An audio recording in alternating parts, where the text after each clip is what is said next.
Years of deception with her best friend, betrayal in our home. I found them out. Fights and accusations, trust was broken. I got my payback, she now lives regret. Just because I like to dine at the Y on occasion doesn't mean your wife does, Susie sneered. That night, my world shattered. I caught my beautiful wife tangled in the arms of another man. Rage boiled inside me, a dark fury I couldn't control. I confronted him, fists flying, blood splattering. Her tears meant nothing to me. I was consumed by vengeance. Now as I walk away, hands stained with his blood, I realize there's no turning back. This is the story of a love turned to betrayal, and a betrayal that demanded revenge. I shut my eyes and leaned back against the bench, struggling to push the barbell away from my chest. I let out a soft groan but managed to lift it up. Good job, Tommy boy. A sharp female voice broke my focus. Give me another one. I looked up and saw a beautiful blonde woman. She wasn't super tall, just a bit shorter than 6 feet. And while she was strong, she wasn't bulky. How did I end up staring up at her shorts, you might ask? Simple. I paid $40 an hour for it. Angie was my personal trainer at Main Street Fitness. Only for me, 3 times a week from 4 to 5. Come on, Tommy boy, she yelled. Give me one more push harder. She had a way of pushing and motivating me. I lifted the barbell again. My reasons were simple. Love, happiness, and yes, sex. But mostly, sex at that time. Like many divorced men, I started going to the gym again to make myself more appealing. I had let myself go over the past 6 years. I wasn't in great shape even in college, and the lack of exercise, especially since my divorce in 2012, had left its mark. Back then, Leah and I seemed like the perfect couple. I was a football player, and she was on the dance team. I fell for her right away. Her long brown hair reached down to her waist. She was beautiful, and her body was what caught my eye first. As a football player, I wasn't the star quarterback, but I was the starting left guard for St. Catherine College's team. I weighed 280 pounds, which fit my 6'3" inches frame. I didn't have a six-pack, but my arms and legs were strong. Over the years my muscles turned into fat, and my weight shot up. That happens when you spend more time at a computer than at the gym. My name is Thomas Patrick Swanson, but people call me Tommy Boy. I've been told I look like Chris Farley with my round face and messy dirty blonde hair. I tried growing a beard to change that, but I just ended up looking like an Amish farmer. My wife liked it though, so I kept it. Leah and I got married after we finished college. I got a beginner job at Silent Network Solutions, and Leah became an assistant manager at Macy's in the Lakewood Mall. SNS was a local company that took care of networks for other businesses. One of their big contracts was with my college, and I had interned with them. It was owned by Maria Graham and her silent partner, Ryan Thorpe. Ryan was a rich guy who invested in things with Maria. Maria was a small, quiet woman in her mid-50s, but looked much older. She was very smart. She used to work at Grimm Engineering before the two Grimm brothers had a big fight. Her ex-husband Victor and his brother Roland were involved in a lot of rumors. No one knew what really happened, but it ended with Victor and Maria leaving the company and never speaking to Roland again. Maria and Victor divorced soon after. Maria teamed up with Ryan and started SNS. Thanks to Ryan's connections and Maria's smarts, SNS grew quickly. I've worked there for the past 5 years. In the beginning, Leah and I had a good marriage for the first 3 years. The last 2 years were tough, and the last 6 months were awful. We argued about everything, and it was clear she wasn't happy. A lot of it had to do with Susie, Leah's best friend from college. Susie was a problem. Susie was beautiful with auburn hair, and she was the dream girl for many guys in college. She was even a cheerleader. She was a troublemaker. Susie had been with many of my ex-teammates back in the day. I even hooked up with her a few times before I started dating Leah. Susie never changed. She had 3 broken marriages just in the last 2 years. She was the reason for 2 of those splits. Though I didn't like her being around my wife, Leah and Susie had been best friends and still worked together at Macy's. It was impossible to keep them apart. I didn't have a big problem with Susie until after her divorce. Leah and I had been married for about 2.5 years when Susie discovered her new husband was cheating. This led to a rough divorce, leaving Susie hurt and angry. After the divorce, Susie changed a lot and not in a good way. She started to think all men were bad. What's worse than having a difficult person as your wife's best friend? Having someone who hates men and is very bitter. Leah spent a lot of time at Susie's house to comfort her. Soon my wife told me she needed to help Susie socialize again, so they started having girls' nights out every week. Leah and I set some simple rules to avoid any problems. She wouldn't dance slowly with other men, wouldn't let any man kiss her or touch her in a bad way, and wouldn't flirt too much. Most importantly, she promised never to be alone with a man. Some might say I was foolish to allow these girls' nights out, but I didn't want to control my wife. I'd seen too many couples break up because they didn't trust each other. I still trusted Leah, and she had never given me a reason not to. At first these nights out were on Tuesdays, but then they changed to Saturdays. I hate to admit it, but my job contributed to this. I worked with networks, and updates or changes for our clients usually happened on weekends or late at night. This meant I worked nights, Saturdays and Sundays often. Things got worse when their nights out moved to Saturdays. This happened about 6 months before our marriage started falling apart. Leah and I began to argue a lot. It felt like I couldn't do anything right in her eyes. I had a feeling who might be influencing her against me. By then, Leah's friendship with Susie had become a big problem. I didn't like Susie's influence on Leah and said so often. Susie saw me as a threat to her friendship with Leah, making me her main enemy. I wish I hadn't been an easy target, but work and home stress made it hard. I had been promoted to network administrator for some smaller clients, and was working extra hours to learn my new role. Being on call all the time made things worse. I had also gained about 20 pounds by then, which Leah wasn't happy about. She had gained some weight too, but I still found her attractive. I won't say my failed marriage was completely Leah's fault. It took both of us to let our relationship become so weak. But when things got tough, I felt like I was the only one fighting to save it. Leah spent more time with Susie, and our communication kept breaking down. During those last 2 years I begged, pleaded, yelled, and even suggested counseling, but she never listened. At first, I tried to lose the weight, but it seemed like Leah had already given up on me, so I stopped trying. I turned to junk food and beer for comfort. Like I said, it takes two to make a marriage work, and we were stuck in a bad cycle. Even though I knew our marriage was in trouble, the way it ended shocked me. I knew Leah was unhappy, but sometimes during those last few months, she seemed in a better mood. Maybe I was naive, or maybe I was scared to find out the truth. I didn't think Leah was cheating on me yet, but I knew things were headed that way if nothing changed. What I really feared was that Leah might choose her friendship with Susie over our marriage, and that would have ended everything. I found out too late. One Saturday evening I came home early and found Leah and Susie sitting in our apartment having drinks. We still lived in an apartment because we had planned to save up for a house. At first, we lived in one of the nicer apartment complexes in Brownwood, the Chateau Dale Apartments. Even though we'd saved enough for a house a year ago, our marital problems put those plans on hold. Now that dream was falling apart. Leah and Susie were dressed up ready to go out. I guess they were planning to go to one of two nightclubs, City Lights or the Strobe. Susie always looked stunning, but it had been years since I saw Leah dressed up like that for anyone but me. When I walked in they were laughing and talking but stopped when they saw me. Leah smiled, but Susie's expression was more like a smirk. "Honey, you're home early," Leah said cheerfully. "Yeah. We finished the network setup early, so I left Jonas and Armand to finish the testing. They'll call me if there are any problems." We sat in awkward silence for a few moments before I spoke. "It looks like you two are going out," I said flatly. Susie snorted. "What was your first clue?" "The fact you both look like you're dressed to impress. It seems like you're both advertising, and all that's missing is a sign," I replied. Leah's smile faded. "We're just going to the City Lights to relax," she said, and that's when everything started falling apart. "As long as you're still keeping your promises," I said coldly. "You swore to me you'd always act in a way any husband would approve of." "Depends on the husband." Susie snorted, and Leah shot her an icy look. I realized that my marriage was in deeper trouble than I thought. Things had clearly gone too far. Still, I hoped we could get through this. Maybe I was naive, but I loved her and prayed we could make it work. I looked at my wife and Susie several times as a bad thought began to creep into my mind. Susie must have read my face because she let out a fake laugh. "Relax. Just because I enjoy certain activities sometimes doesn't mean your wife does," she said with a wicked smile. "I can assure you she likes men very much." "Damn it, Susie," Leah hissed. "Just shut up." I was stunned as I processed what Susie said. I could feel my heart starting to break.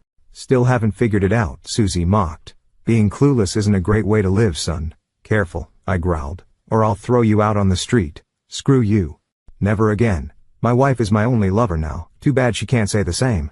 Leah gasped as I stared coldly at both of them. I felt a familiar rage start to build inside me. "My God, Susie," Leah whispered. "What are you doing? You said Rob and Marcus were better than he could ever be." "Susie, stop," Leah pleaded. "You don't know what you're doing."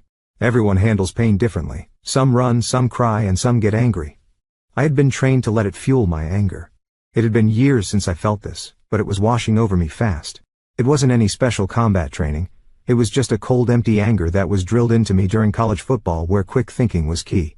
"Oh, please." Susie laughed. "I always surprise people with how fast I am." Even with my extra weight, I made the 2 steps to get to Susie before she could react. The sound of my fist hitting the wall inches from Susie's face made both women scream. I thought I might have bruised my knuckles, maybe even broken them, but I ignored the pain. Leaning down, I growled, "Now you witch." Susie saw something in my eyes and knew she was in real danger. She screamed and curled up, covering her face. "Oh God, stay away from me," she cried out. I put both hands on either side of her and leaned in closer, my face inches from hers. "Listen," I said in a low voice. "One more word from you, and I'll make sure no one will ever find you beautiful again. Look me in the eye." Susie peeked up at me from between her arms, tears already falling. "Make no mistake, I'll do the time for it. You understand me?" Her face was frozen in fear, and suddenly I smelled her urine. I stood up and looked at my soon-to-be ex-wife. Her eyes were as big as Susie's. "Is it true?" I barked. "Have you already cheated on me?" The look on her face confirmed it. My heart finally broke realizing my marriage was over. Leah stared at me and cried. "Tommy, I didn't want you to find out like this. Our marriage hasn't been good for a long time and we've both been unhappy. So this is how you tried to fix it? Sleeping with other guys? Even you can't be that stupid. It couldn't be fixed," she screamed back. "How would you know?" I shouted. "Did you even try? What have you done to save our marriage? I'm sorry, Tommy, but it has been over for a while, really, for a while. How come you didn't tell me? I wouldn't have wasted my time fighting for it. Why didn't you just divorce me so I could have started living my life like you were, as if I was single?" "I'm sorry," she cried. "Bullshit. You might be sorry your secret is out, but you're not sorry for hurting me. You would have ended it instead of cheating on me if you were." We stared at each other for several uncomfortable seconds. I guess we were both trying to find something to say, but there was nothing left to say. I finally broke the silence. "Get out," I sneered. "Go stay with one of your boyfriends, or even with this witch for a few days. I'll move out tomorrow. Then you can stay here or move in with one of your sex buddies. On Monday, I'll either break the lease or make sure my name is off it. I'll pay for the damage to the wall too." "Tommy," she whimpered. My anger started to fade, replaced by a deep sadness and a sense of bad days ahead. "Just get out, Lila," I growled. "Unless you have another way to hurt me." "I'm sorry," she whispered as she and Susie quickly left. Moments later the apartment was quiet, filled with a nasty smell of urine. It seemed fitting, like how my marriage had ended. Leah came, got her things, and moved in with Susie. Since breaking the lease was too costly, I moved to another apartment in the same complex with some extra fees. At first, I wanted to hire the meanest divorce lawyer I could find to make Leah's life as miserable as mine. But when I thought about it, I realized I didn't have much to use against her. We were married for just 5 years, had no kids, and no property.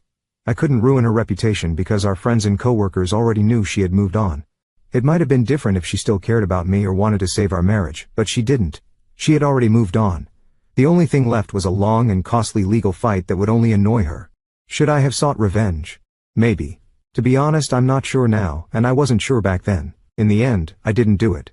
My boss, Maria, helped me focus. She asked if I wanted to move on quickly or seek revenge. She told me if I went for revenge, I needed to understand how it would affect me. The messier the divorce, the angrier and more bitter I would become. There was a connection between the amount of revenge and the time needed to heal. When I told her I didn't know, she set me up with Delphina Featherstone, a good but fair divorce lawyer with Rossi and Associates. The divorce went smoothly as it wasn't contested. Meeting Leah face to face during the process was painful, and not just for me. Leah often looked guilty and lost, saying she just wanted to get it over with. In the end, I gave her most of our savings instead of extended alimony, so we wouldn't have much contact. Several months after filing, we were divorced, and my dreams of growing old with Leah were dead. Even though we had little contact during the divorce, Brownwood isn't a big city, so I saw her sometimes. When we ran into each other, we didn't talk, and one of us would leave shortly after. I saw her once with Rob Sutherland, a shift supervisor from the battery plant. That's when I figured out the connection Susie mentioned months earlier. It meant Marcus was probably Marcus Dixon. I'd seen and talked to both of them over the years. Sutherland was a local hero, having been a star at Brownwood High School years ago. High school was over, but I wasn't sure Sutherland knew it.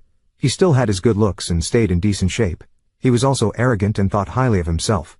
Dixon was like an older version of Sutherland. He played football at State U before returning to Brownwood about a decade ago, and was still in great shape.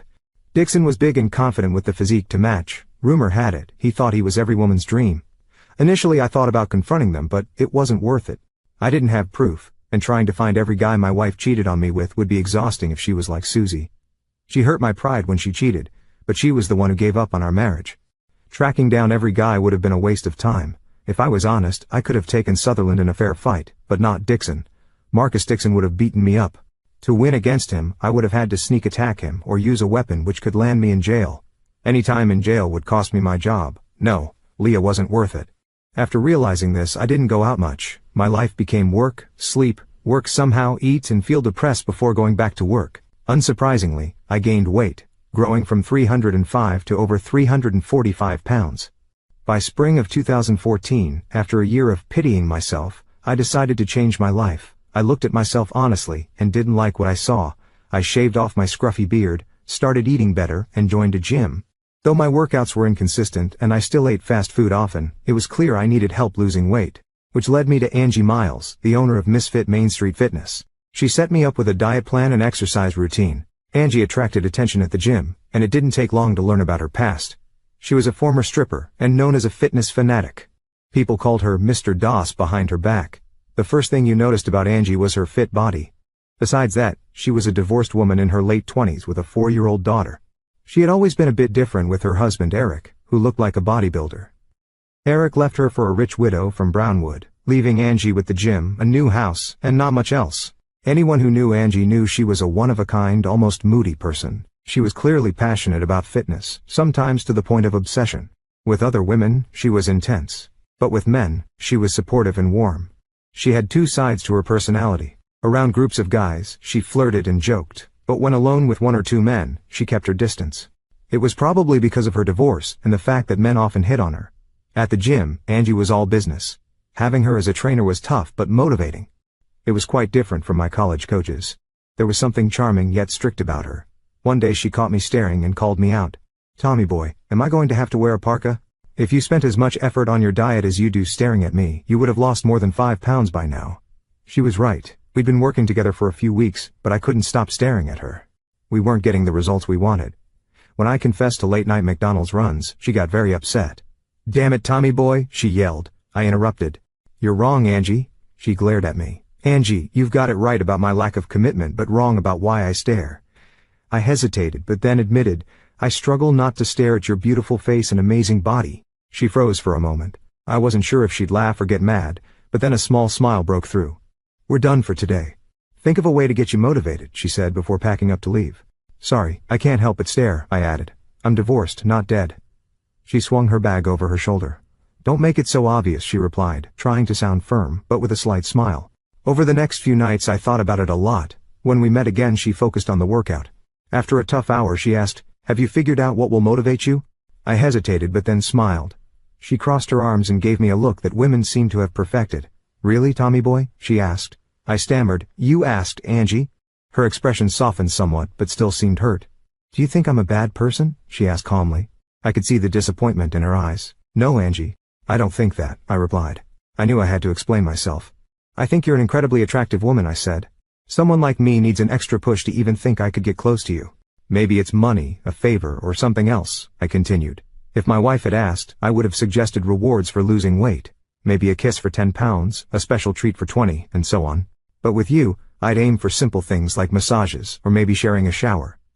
Angie was silent. I kept talking. "The ultimate reward would be a night with you, Angie. I know I'm not in your league. I realize the ogre never ends up with the princess unless it's a fairy tale. Sure. Here it is simplified. But you asked me what motivates me the most, and the answer is you." After I finished talking, I waited for her reaction.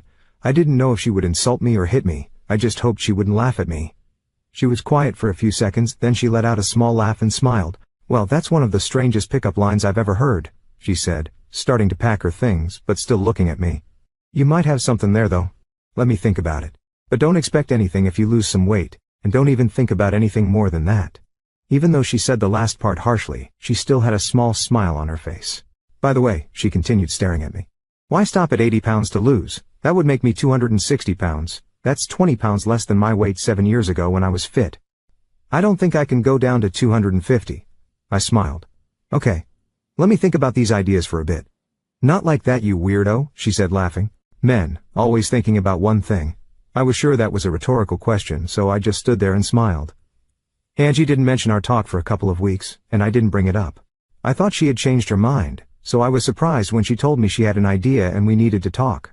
After my workout she said, "Listen, Tommy, your idea sounded like a fantasy but it had some good points. Here's what I propose. Reaching the goal would mean you get to take me on a fancy expensive date. Let's aim for 80 pounds in 8 months. "Wow, that's a lot," I replied. "Yes, but it's doable. You can start by changing your diet. No more McDonald's," I groaned. "And if you hit the target, we'll go to the Christmas ball at the Hawthorne Hotel," she explained. The Christmas ball was the biggest event in Brownwood, a black tie affair. I would need a tux, and Angie would need a fancy dress. She'd look stunning, and I'd get to be her date. Angie smiled warmly as I realized this. "Okay," I said. Taking a beautiful woman to the ball is good motivation. You wish, she said laughing. Now we need some goals. Do you dance? I danced a bit, but no, I can't waltz. Well, we need dance lessons. They have them at the Hawthorne Hotel on Wednesdays. We'll start those when you lose 30 pounds. What happened to 20 pounds? I asked. You can lose 20 pounds just by not eating Big Macs. I want you to work for it. If you're going to step on my toes, I want it to be worth it, she said, standing close to me. Besides, she whispered, I think 10 more pounds to get to hold me while we dance is worth it. She stepped back, grinning. All right, I sighed. You win. At 30 pounds, we start dance lessons. Next, at 60 pounds, she continued calmly. You need to take me out to dinner. Really? I perked up. Don't get too excited, she said, smirking. It's just a date so we can be comfortable around each other at the ball. I couldn't help but smile thinking about a date with Angie Miles. Angie noticed my reaction. Tommy, she said seriously. Remember, no funny business, and I have the right to change this deal. My smile faded. That's fine, Angie, I said. But don't mess me around. I won't put up with that. My ex-wife did that, and I won't go through it again. Understand? She looked at me closely and nodded. Okay, I understand. After our talk, I started getting serious about losing the weight. Angie's plan motivated me more than I expected. I thought it would just be a quick motivation, but now I was really thinking about holding this beautiful woman in my arms. I watched what I ate more closely. Others at the gym noticed and asked me why. I made up some excuse about wanting to date again, but one of my gym buddies, Brandon Kerr, knew there was more to it. Brandon was in his mid-20s with a nice build. He worked at City Hall and spent a lot of time at the gym. He was nice and always helped me out. We had become good friends. The first thing you notice about Brandon, aside from his friendly nature and the fact he thinks he's a charmer, is that he never stops talking. So who is she? Brandon asked while I was struggling with a squat. What? I grunted, focusing on lifting the bar. I said, who is she? He repeated, smiling like the Cheshire Cat from Alice in Wonderland. Man, I have no idea what you're talking about. Come on, Tommy boy. No guy lifts weights like that unless he's training for something or into someone. And buddy, you're not training. I chuckled. Hey, how do you know? Maybe I'm trying to be a Chippendale dancer? Oh hell no. He snorted. Now I have to get that image out of my head. Unfortunately, Brandon was like a pit bull with an idea. He also happened to be very smart. It didn't take him long to figure out who she was. Holy crap, it's mysterious, isn't it? He exclaimed and burst out laughing. Wow, you're aiming high. It's not like that. Yeah, sure, he said sarcastically. No guy would ever think about her that way. No, really. She's just helping me lose the weight. I knew I had said too much, but I was stuck now. I explained that if I lost the weight and learned to dance, Angie had agreed to go with me to the Christmas ball. I made it clear there was nothing intimate involved. Foolishly, I hoped Brandon had understood. Soon, guys at the gym started congratulating me. I quickly tried to correct them, explaining there was nothing more to it. Some believed me, others didn't. I knew Angie would eventually hear the rumors. I didn't know how to tell her, but I didn't get the chance. Damn it, Tommy boy. I turned to see Angie Miles looking both beautiful and very, very angry.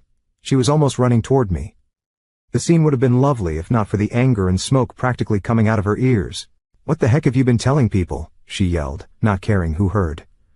I told you before, but maybe you weren't listening. I am not sleeping with you. People around us started laughing. I tried to speak, but she cut me off. Can't you understand English? Or maybe you were too busy showing off to your friends about your supposed conquest. She took a breath, and I could see she was really upset. In case it's not clear, let me help. I would never sleep with you even if you lost all the weight in the world. I am not some sort of reward for you. Angie, I said, trying to stay calm. Tommy boy, I want you to pack up your things and leave. I'll refund your membership, but I want you out of my gym. I won't tolerate lies about me in my own place. Angie, I never told anyone that. I only said you agreed to go to the Christmas ball with me if I lost the weight. Well, someone has been making things up. And how the heck did anyone know about the ball? I should have known better than to trust you. She turned and stormed back to her office.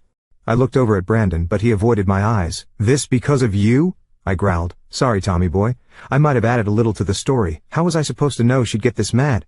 Fix it, I snarled, or we're going to have a big problem. Understand? Yeah, dude. He nodded. I packed up my things as everyone watched. I shook my head in disgust as I left Main Street Fitness.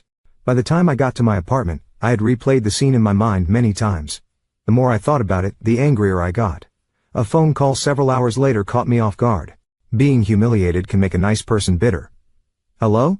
I answered coldly. My tone must have made her pause because she didn't say anything right away. I gave her a few seconds, then hung up. A few minutes later she called back. Yeah, I answered, still sounding upset. Tommy boy, I'm sorry, she said, her voice strong but shaky. Yeah, me too, Miss Miles. I shouldn't have trusted someone like you not to embarrass me. That'll teach me to let my guard down. I knew my words hit hard when there was silence. Finally she spoke softly. I needed to hear that, but it still hurts. At least it wasn't in front of an audience. No, it wasn't, she said quietly. There was an awkward pause before she took a deep breath. Tommy boy, I need to talk to you face to face. Well, I'd invite you over, but that might start rumors. No. That wouldn't be a good idea, she said, ignoring my sharp comment. Maybe we can meet somewhere public. I took a deep breath and calmed myself.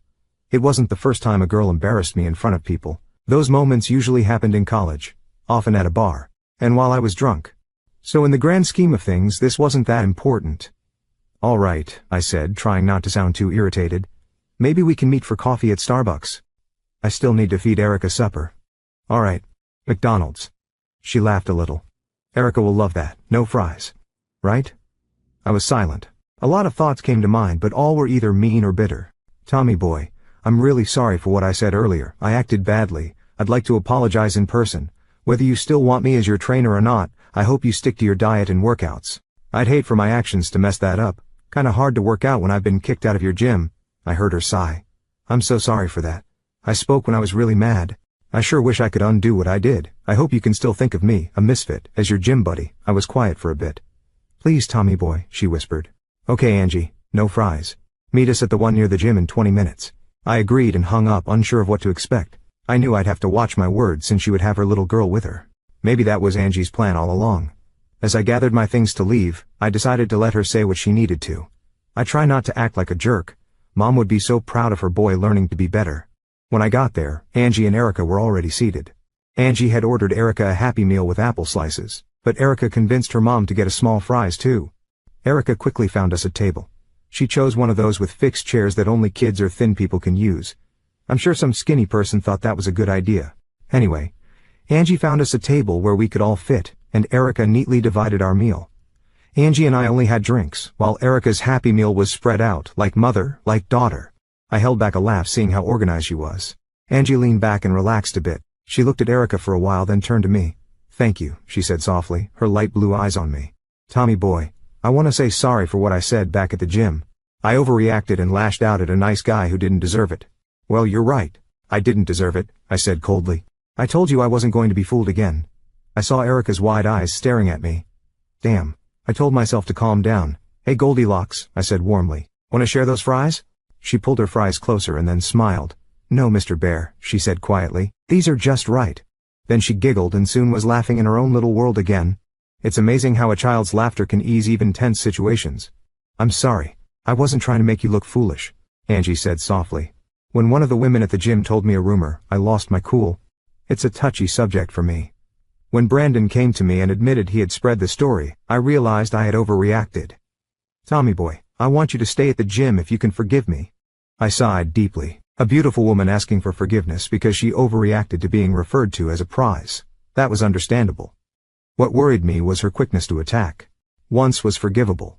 Twice I'd need my head checked. Brandon? I asked. Well, he's on a short leash, but at least he had the guts to apologize, she said. I decided not to mention my threat to him. All right, Angie, I said calmly. Apology accepted. Some of what you said was true. She looked puzzled. Listen, those rumors haven't changed how people at your gym see me. In many ways it's for the better. I've told them that you weren't offering any part of yourself as a reward and that it was clear from the start. They believe me, and their looks have turned from envy to pity. Thank you, she said, visibly relieved. I needed to hear that more than you know. I understand, Angie, I said softly. Remember, I told you I knew the ogre never ends up with the princess. Damn it, Tommy boy. I don't want to hear that again, she snapped. Oh, Mommy said bad words, came the little voice beside her. Angie's face turned pale, but she recovered quickly. You're right, honey. Mommy said some bad words. It's okay, Mommy. You can say bad words when talking about boys, said Erica. Oh no, baby, Angie replied. It's not okay even then. Then why do you say those words when you talk about Daddy? I snorted my coffee through my nose, making Erica laugh. Sorry, I said to Angie, who was glaring at me. I was practicing my ogre voice. Erica laughed and said, Tommy boy, you're not an ogre. Ogres are green, and they do end up with the princess, but only if they bring their donkey friend with them. I looked at Angie. Nope, I said, grinning, not going there. I smiled at Erica. You know I was green once, really? She asked, her eyes wide. Oh yeah, it happened after I showed some buddies I could eat 100 McNuggets. I was green for days. Ew, she laughed. Maybe you do need a donkey friend to end up with a princess. Ouch. I yelped as Angie kicked my shin. What happened to not going there? She hissed. I was just trying to help, I said, not hiding my grin. I say that a lot too, Erica whispered loudly. She doesn't believe me either. Angie burst out laughing, covering her mouth. Erica and I smiled at each other. Soon Erica finished her meal and went to the play area. Angie and I moved so we could watch her and talk freely. You might have misunderstood me earlier, she said, calm but avoiding eye contact. Okay, I said slowly. Wouldn't be the first time. No, she said, smiling, and probably not the last time either. When I said I was glad you let people know there was nothing romantic between us, I think you misunderstood. How should I have taken it? Not personally. She looked at me for a moment, then sighed. Tommy, I need you to promise not to tell anyone what I'm about to say, especially not Brandon or anyone at the gym. I don't even know why I'm sharing this. Angie, I can't promise that. I don't know what this is about, but I won't promise to keep a secret that could hurt others. I can promise you, if this is personal or embarrassing or could harm you or Erica, I won't tell anyone. If that's not okay, then please don't tell me. I won't be upset. She smiled. Now I remember why I can trust you, besides feeling bad about acting dramatic earlier. Tommy, you're a kind person. Sometimes I forget people like you exist. Angie, nope, it's my turn. Let me finish. She smiled a bit. The reason I was glad you told people there was nothing romantic is that I try to keep things professional. I know how I look, Tommy, and I've used it to bring in customers. But the truth is I'm not what I seem to be. I used to be an exotic dancer while trying to get through college in Dallas. I was still dancing when I met Eric. Things were tough back then, and my life was a mess. Eric managed the gym I was going to, and soon we were a couple. He was handsome and fit, and I fell for him hard. Soon we were living together. Eric convinced me to get these, she said, lifting her chest. He said they'd help me make more money dancing, and he was right. They quickly paid for themselves. We got married soon after, and I got pregnant with Erica. My dancing career stopped, which made Erica unhappy, but not me. I got tired of being looked at like I was just something to be used. I know it sounds hypocritical, but it got old fast. After Erica was born, I started working at the gym both for extra money and to get back into shape. It was clear being in good shape, having a certain look, and my past as a dancer, brought in a lot of male customers. That's when Eric found a business partner in Brownwood, and we opened Main Street Fitness. Just like in Dallas, Eric convinced me to use my looks to bring in business. It wasn't like he was making me, since he did the same thing. We both performed at clubs for a while. I was there for a few months and Eric did ladies-only events and parties. If I'd known our business partner would become my problem, I would have stayed in Dallas. Less than 2 years after opening the gym, our partner, who was a rich old man, died. She took all the money and moved to California. She also took my husband. Last I heard, Eric was living off her in San Diego. All he left me with was the gym, which barely makes any profit, and these, she said, glancing down. I looked over at Erica. Angie's face softened, and her warm smile made her even more beautiful. No, she said, sighing. She is the best thing that ever happened to me. But as for these, she said, I hate them. Then get rid of them, I said calmly. But it won't help as much as you think, Angie. You're still one of the most beautiful and kind women I've met. She smiled warmly at me, and I felt my heart skip. Thank you, but you're wrong. These do attract attention and make me stand out. I could get rid of them, but that takes money I don't have. It would also hurt the gym's membership. Tommy, as much as I hate them, they help keep food on the table. This gym is all I've got. I can't go back to dancing. I can't do that, Tommy. I didn't realize the gym was doing that badly. It's not. But Eric left me with a big loan and mortgage to pay when we moved to Brownwood. We bought a new home in a fancy area. It was beautiful, but expensive. With all the debt Eric left me, I had to sell the house quickly and move into a smaller, older home near the gym. The gym is still doing okay. But when Eric left, so did many of our female members. He was shallow and selfish, but he was good-looking and brought in a lot of women. Between the two of us, we were pulling in members, and the gym was doing well. Unfortunately, he chose an easier life over working for it. We sat quietly for several minutes just watching Erica play. Then Angie spoke softly. You know, I wanted to be a physical therapist in college. What stopped you? You're smart and dedicated enough to do that. She looked uncomfortable. I wasn't sure if it was deep sadness or shame, bad choices and the bad results that came from them. I knew better than to push the subject, but I wanted to encourage her. I knew I had feelings for this woman, but whether it was just friendship or more I wasn't sure. Maybe both. You know, you could finish your degree at St. Catherine's. They offer that degree there. I once dated a girl who was studying it. Maybe, she said. But how? I'm a single working mother. I don't have the time or money. I snorted. Now who's making excuses? Her eyes showed a mean thought, but then she smiled. Thank you, she said kindly. It's been a while since I've talked to anyone but my neighbor, Mrs. Harper. Oh, I have some casual friends here in Brownwood, but none I can really talk to. I know it might sound full of myself, but it's true. Most women can't get past thinking I'm just a pretty face. I complain about it, but I've worked hard to get this body and paid for these looks too many times to count. I sighed. You okay with that? Well, yeah, I guess. She glanced at Erica. Soon Erica ran back over to us. Tommy, did you see me? How could I miss such a cute little girl with all that blonde hair? It's not gold. It's blonde. Tommy, you're silly. Now watch me. She ran back to the play area, turning around to make sure I was still watching her. She misses her father, Angie said quietly. Do you still talk to him? Angie slowly shook her head, watching her daughter. He calls on holidays and her birthday, but that's it. I'm sorry, I'm not. Well, I am for her. But one day she'll realize what a bad guy he is, and she'll be heartbroken. As for me, I hope he loses interest. We both laughed and focused back on Erica. I spent the next hour playing with the little one and had more fun than I expected. I noticed Angie watching us, letting her daughter enjoy some attention from a man.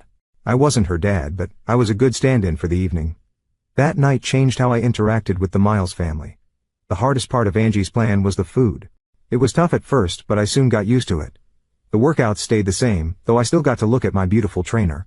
We had a new addition, little Erica, who sat in on a few of our workouts. She was mostly quiet for a 4-year-old, but you knew she was there.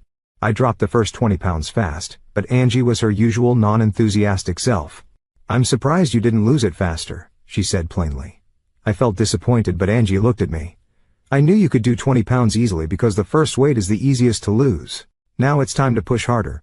And she did push me. The workouts got tougher, and I didn't notice how involved Erica was. Any doubts she wasn't like her mom were gone when Angie had to take a call in her office.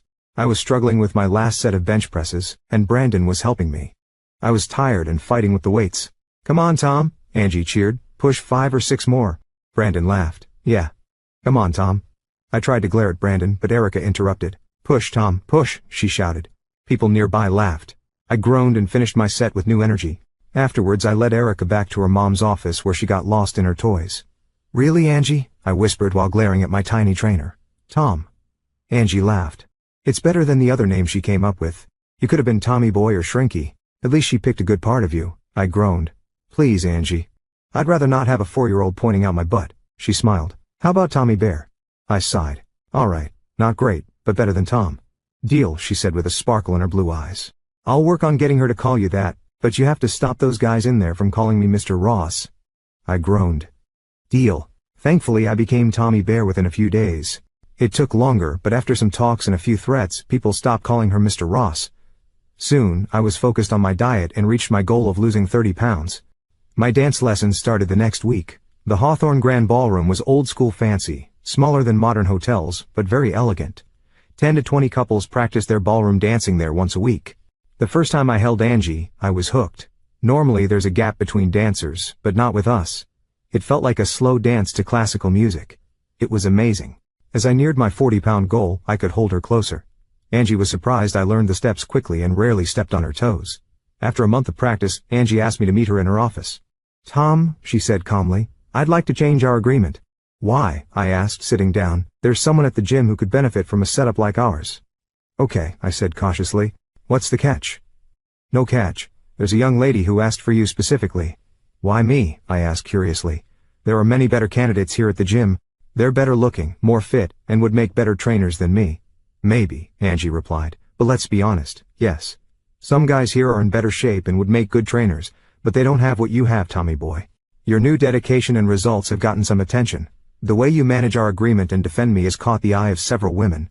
As for the woman making the request, she knows you understand our current deal. It won't last as long as our arrangement. As a reward, you take her out for a night of fun. Nothing romantic, just a fun night out. Angie laughed. Tommy boy, in many ways you're a safe choice. Great, I groaned. Just what I want. To be known as safe. Don't mock it, Buster. If you weren't safe, I wouldn't have agreed to our arrangement, and I wouldn't have let you near Erica. Okay, Angie, who is it? Reyes, the college girl with the long black hair. Angie nodded. Angie, I said softly, she's really pretty even though she's heavy. Some guys here would be eager to work out with her. Angie chuckled. No doubt, Tommy boy, she said smiling. You're the right choice. Meet with her and talk before you say no. Okay. I'll meet with her now, Angie said in a more serious tone. If you do this, you'll be working out with her, probably right after our sessions. She'll replace me as your dance partner for a while. I tried to hide my disappointment, but she saw it and smiled. Since that's the case, she continued. Do you think you can reach your 50-pound goal by July 4? Yeah, it's possible. Well, if you do make it, I know a little girl and her mom who would love you to join us for a picnic in Brownwood Square and watch fireworks. She looked at me and smiled. I think I can meet that deadline. Good. I'd hate for her to be disappointed. I had met Tara before just briefly a few times at the gym. When we sat down together in Angie's office, I quickly looked at the young woman across from me. She had a strong Hispanic look with long straight hair and beautiful dark brown eyes. She was clearly overweight but had a very pretty face. I guessed she was about 5.5 feet tall and weighed close to 200 pounds. What surprised me most was how shy she was when alone with me. Normally you could hear her voice and laugh throughout the gym when she was with a group. But privately she was quiet and almost timid. "Thank you, Tommy boy," she said, looking away. "Tara, please," I said calmly. "I'm the one who should feel honored." She looked at me with her huge brown eyes and smiled. "Angie said I could trust you. I think she might be right."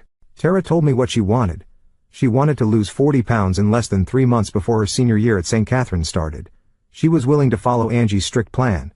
I decided if this girl was willing to do this, I'd do my best to help her, so I agreed. Tara looked at me, and her eyes welled up with tears. "Tommy boy, I want to be honest with you," she said softly. "One reason I wanted you to help me is because I heard a bit about your past marriage, Brandon," I growled to myself. "Is it true? Did your wife leave you because of your weight?" I sighed. That was one of the reasons. Truth is, she didn't give any reasons. She just ended the marriage and started seeing other guys. "I'm sorry," she said, staring at me. "I'm sorry she did that to you. I chose you because I believe you can understand my situation. My ex-boyfriend Sean and I broke up a month ago." "I'm sorry," I said gently. "I know it's for the best, but it still hurts. I could have married him before finding out what a jerk he was." I overheard him talking to his friends one night at a party. One of his buddies asked if he was going to marry me. She held back a sob and a tear fell down her cheek. "Tara, you don't have to tell me this." "Yes, I do, Tommy boy. I brought up a hurtful memory for you when I asked about your ex-wife. It's only fair you know my situation." When his friend asked him that question, he laughed. The jerk actually laughed. He said, "Why buy the cow when I get the milk for free?" He said he liked dating me because he could do all sorts of nasty things with me and I'd let him. He said most heavy girls were like that. I was crushed. I did those things because I thought we loved each other. I was so hurt I couldn't even get mad. That came later. So you see, Tommy boy, I need someone who knows what it's like to be treated that way because of their weight. I need someone who's working hard to get their life back on track. I also need him not to be some arrogant jerk. I need someone safe. Everything Angie tells me about you says you're the perfect choice. Damn. There's that word again. I agreed to work with Tara. How could I turn her down after all that? Our workouts would be right after mine with Angie. She'd also be working out with her girlfriends on other days. I wasn't sure she would reach her goal, but it looked like she was going to try. After 2 weeks, it was clear that this girl was serious. She attacked the workouts with dedication and energy, which also motivated my workouts. I reached my 50-pound goal with a week to spare. I found Angie and Erica a few hours before dusk. It was still hot, but they had a blanket on the grass and were starting to unpack their picnic basket. I laughed when I saw them because Erica looked just like her mom Angie, but younger. Both wore big straw sun hats and large sunglasses. Erica wore a green top and a denim skirt. Angie wore jean shorts and a green top.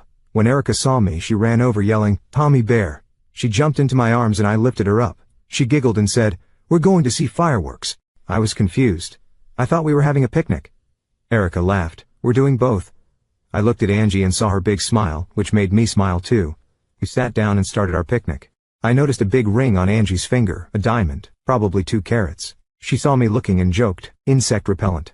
I said, "It's huge." While Erica played, I asked Angie, "What's my role here? Am I supposed to act like we're together to help you? But I don't want to offend you. I care about you and Erica."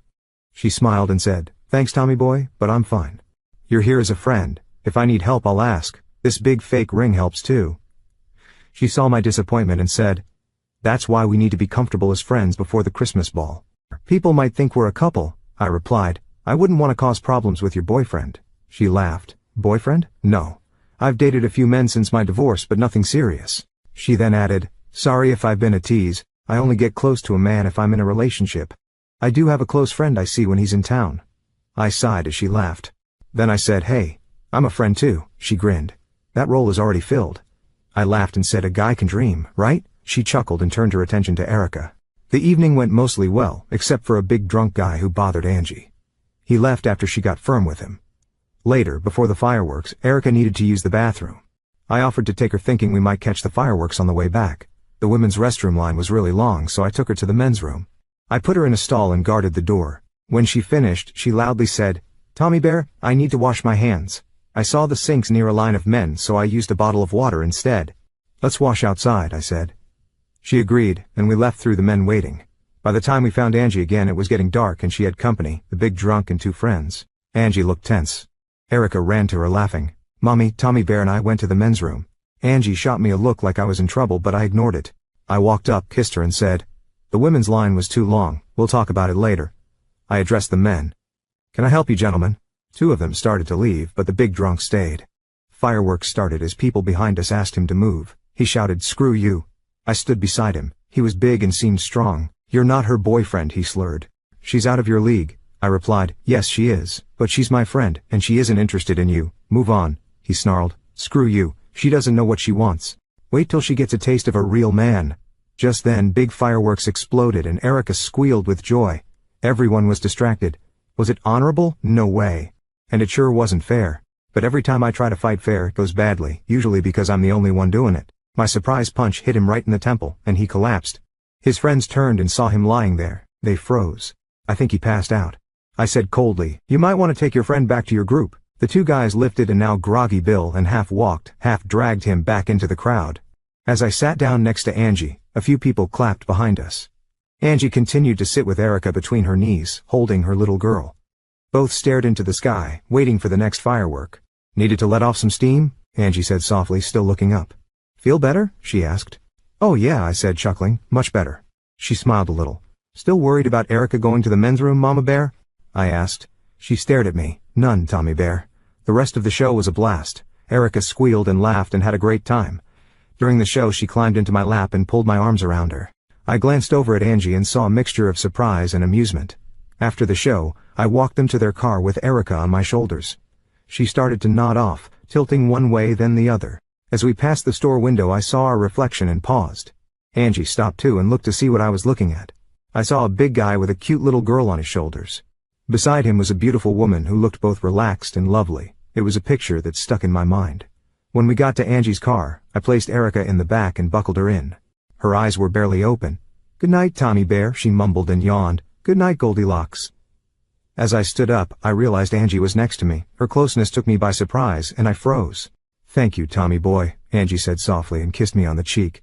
"It'll be a night she'll never forget," she added. "You're welcome, Angie." "She's a cute one, almost as pretty as her mama," I said. Angie smiled. "Thank you," she said, pausing as if to say more. Then she got into the driver's seat. "Good night, Tommy boy," she said and closed the car door.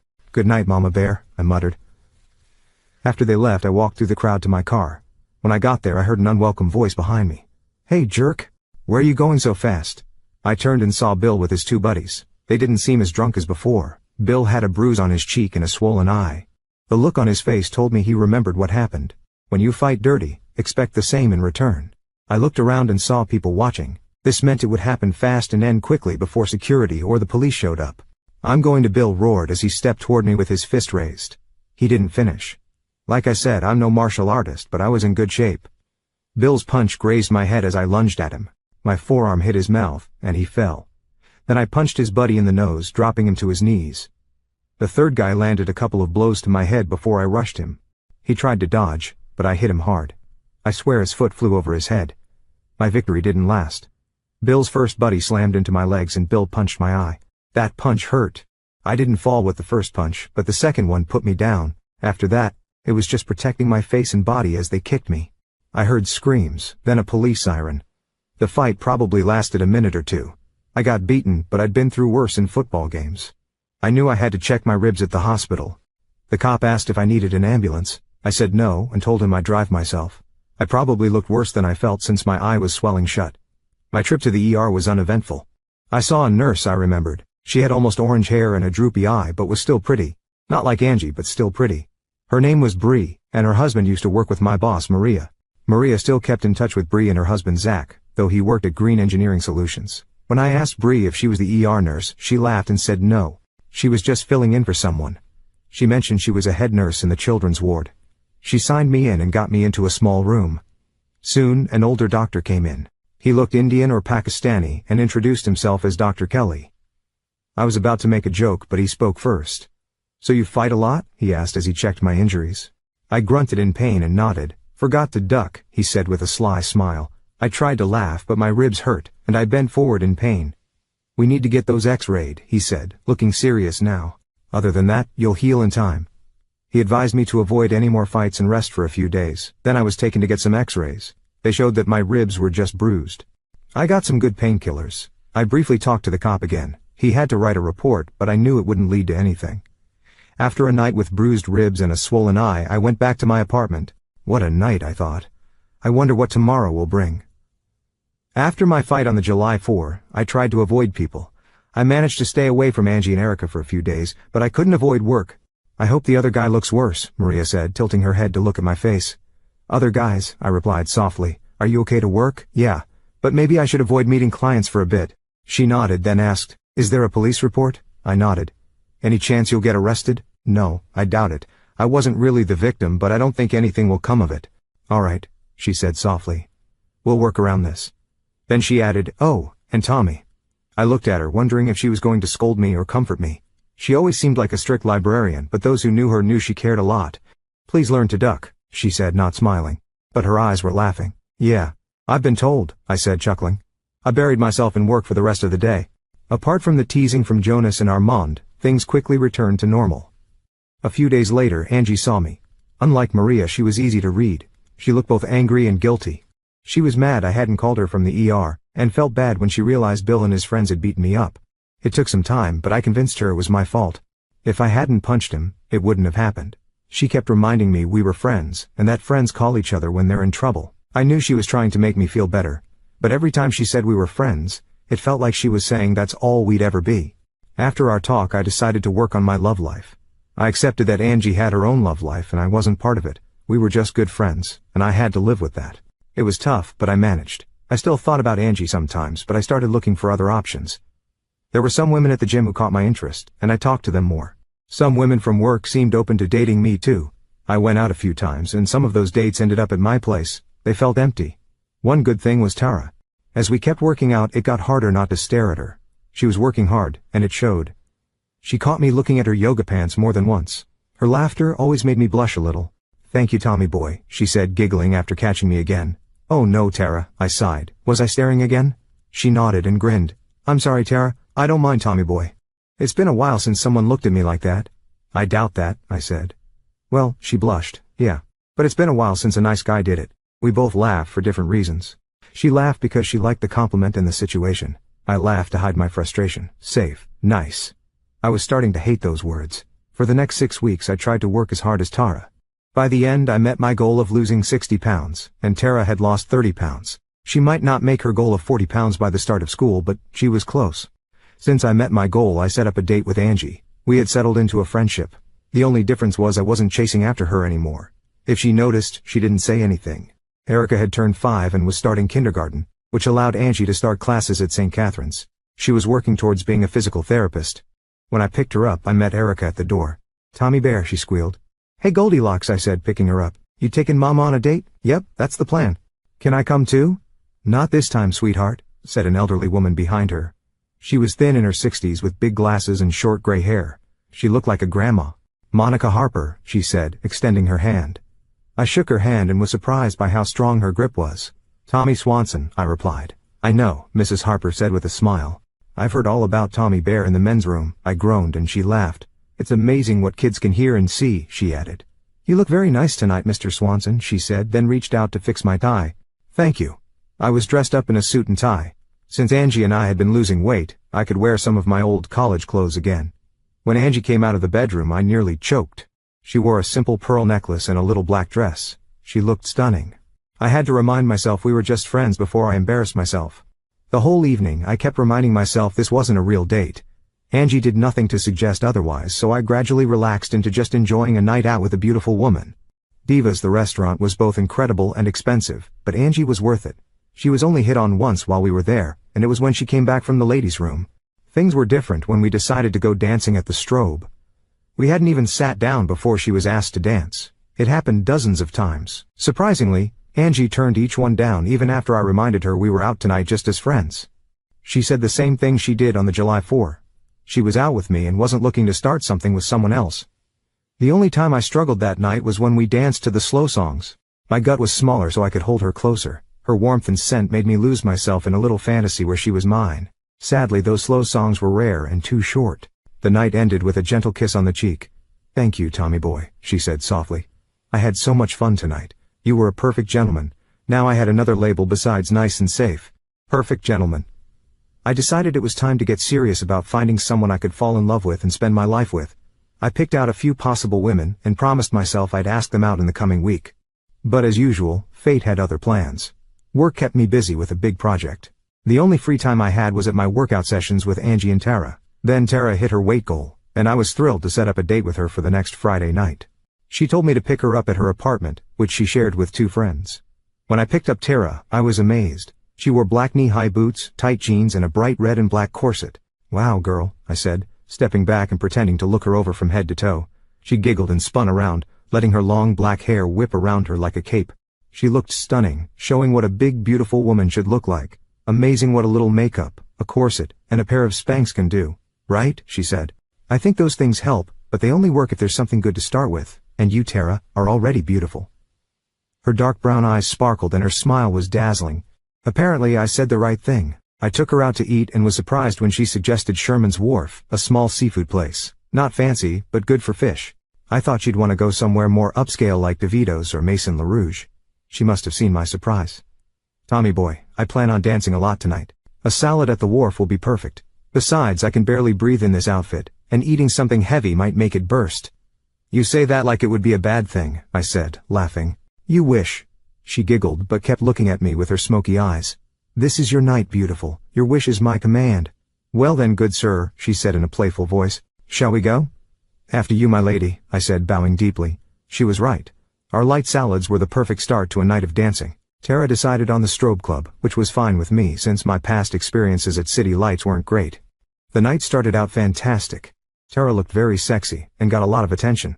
When the first guy asked her to dance, she surprised me by asking my permission. I gave it, but then I asked her why. Tara, thank you for asking, but remember this is your night. If you want to dance with someone, I won't stop you. She looked a bit disappointed. Tommy boy, you're my date for tonight, and I always leave with the guy who brought me. Now if I want to dance with the guy, I want it to be you. So get up and dance with me. That set the tone for the next few hours. Tara and I danced together most of the night, but she danced with another guy a few times too. We were having a great time. Then someone from my past showed up and tried to ruin it. I didn't notice her until I heard her voice behind us. Oh my God, look at you, she said, her voice annoying. It looks like you finally moved away from the buffet. I turned and saw Susie. Her clothes and makeup made her look overly flashy and attention-seeking. She had 2 men with her. One was a big, tall, and strong blonde guy around my age, dressed in an expensive suit. He looked arrogant. The other guy was shorter, skinny, and reminded me of a middle-aged Johnny Depp trying to look like a serious bookworm. I realized he was one of the Hawthorns. I had seen him at the club several times over the past year. He watched us with a blank look on his face. Oh my God, I replied sarcastically. It looks like your skin condition finally healed. Did you get those other problems sorted out or just accept them as bad luck for your lifestyle? Screw you, she sneered. I told you before, never again. Besides, I said, matching her sneer, I doubt you've changed at all. The blonde guy with her now looked furious and stepped towards me. Hawthorne put a hand on his arm and shook his head. Calm down, I said. I was just enjoying my night before I got interrupted by this lady. If you two are with her, you might want to check her health condition. The big European guy's face turned pale, and I saw a slight smile on the bookworm's face. Looks like you're dating heavier this time, Susie teased as she eyed Tara. I saw the hurt in Tara's eyes. I held her hand to distract her. When she looked at me, she smiled. I turned back to Susie. Wow, Susie. I laughed. It must be tough knowing that a woman you think less of can, with just a smile, have a guy who wouldn't touch you with a stick. You look good on the outside, but everyone who really knows you sees the rotten person inside. Her ex-husband was so lucky to get away from you. You, she began to scream, drawing attention from nearby tables. That's enough, Hawthorne said firmly. Jurgen, please take the lady back to our table. Jurgen glared at me, but nodded and led a fuming Susie away. After they left, Hawthorne turned to me and Tara. I'm sorry, he said. I didn't mean to ruin your night. I didn't know she would cause trouble. Please let me make it up to you. With that, he disappeared into the crowd. A few minutes later, a waitress took us to the VIP area where a bottle of champagne was waiting. Oh yes, Tara giggled. Now this is more like it. Over the next hour, we laughed, danced, and forgot about Susie the Witch. When we left the club, we took a long walk around town square. The September night was warmer than usual, but after hours of dancing, it felt nice to cool down. Tara used this as a chance to cuddle into me. I held her close and kissed her. Her lips were warm and soft. We fit together perfectly. We had to stop for air after a few minutes. She looked at me, her eyes uncertain. All I could see was the faint flicker of streetlights, but her voice let me know what she wanted. "Take me to your apartment," she whispered. We barely made it inside before we started kissing again. We stumbled over to the couch. She looked up at me with big brown eyes seeking my approval. It wasn't hard to give. "Wow," I said softly, "you're more beautiful than I ever imagined." She smiled happily. I kissed her lips warm and red. Tommy boy," she said, breathing hard. "Do you have protection?" "Of course," I replied. I made sure we were safe a few more times that night as we kissed and explored each other. We woke up snuggling. It felt wonderful. It was over a week before I saw Angie again. My job that week was tough and took a lot of time. During my workout session, I noticed Angie wanted to say something. By the end, I couldn't stand it anymore. "All right, Angie," I said, still catching my breath. "Say what you need to say." "What did you do to that girl?" she asked calmly. I knew she was talking about Tara. I had talked to Tara a few times since our night out to thank her and make sure she didn't think it was just a one-time thing. I even asked her out again but told her it would be after my project was finished. She seemed to understand and was interested in seeing me again. So Angie's question surprised me. "Why?" I asked, worried. "Is she okay?" Angie snorted. "Better than okay," she said, laughing. "Tommy boy, she's walking on air. What exactly did you do?" "I'm sorry, Angie, but you'll have to ask Tara," I replied. "I will say that I treated her as the special person she is." "You sure made an impression." She looked at me carefully. "You know she'd be with you if you just ask. She thinks you're amazing right now." I laughed. "Well, that won't last long. Soon she'll see my flaws. I don't think we're a long-term match. She's too young for me. She has her whole life ahead of her, and she doesn't need an older guy like me holding her back." "An older guy like you," Angie grinned.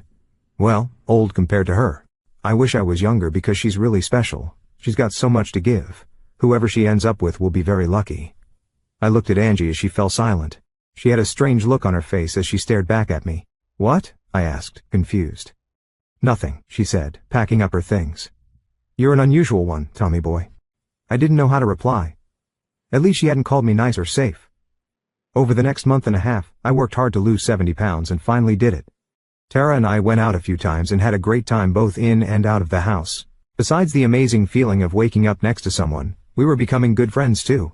Even with all that, I knew we wouldn't end up together. We had a spark, but it wasn't as strong as I'd had with Leah. It was bittersweet and funny the last time we went out. I took her to a Crusader football game. We were enjoying each other's company, even though we both knew our relationship was now more about friendship. While walking to our seats, I noticed Tara kept looking back. I followed her gaze. A short, geeky-looking guy glared back at us. "That's Sean," Tara scoffed. "I'm sure he's still mad." "Well, if you wanted to show him what he lost, you're doing a great job, Tara." "He looked great." She smiled up at me. "That's so sweet." She glanced back at her ex-boyfriend and gave him a rude gesture. She laughed. "I'm sure that's not why he's so mad, though.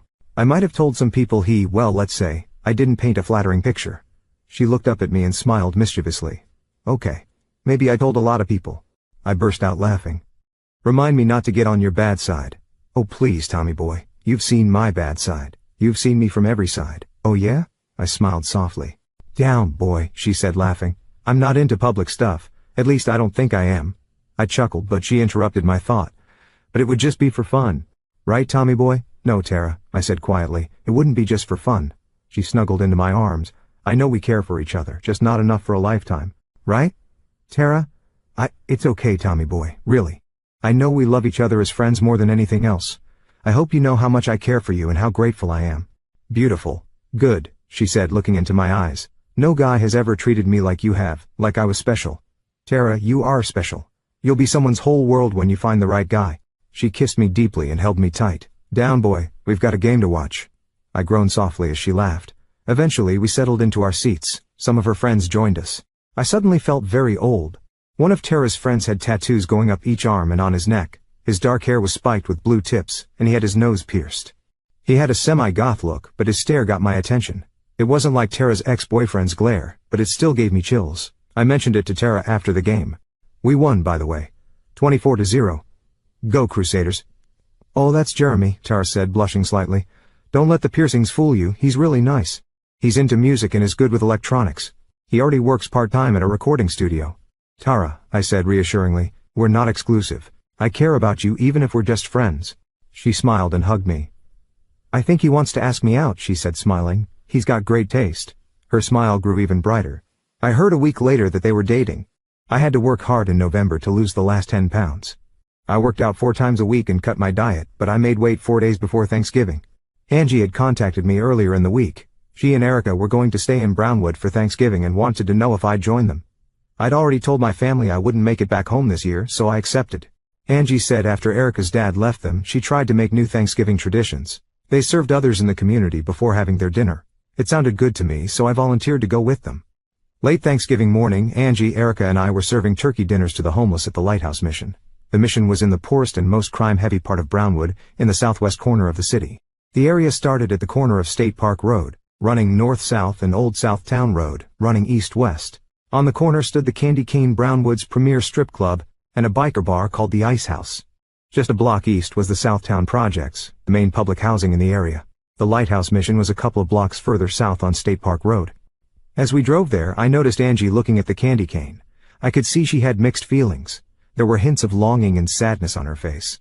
Since it was the holiday season, I chose not to mention it. I must admit, when we first got to the mission, I was very cautious. I was overly protective of Angie and Erica until Angie pulled me aside and laughed, telling me to relax.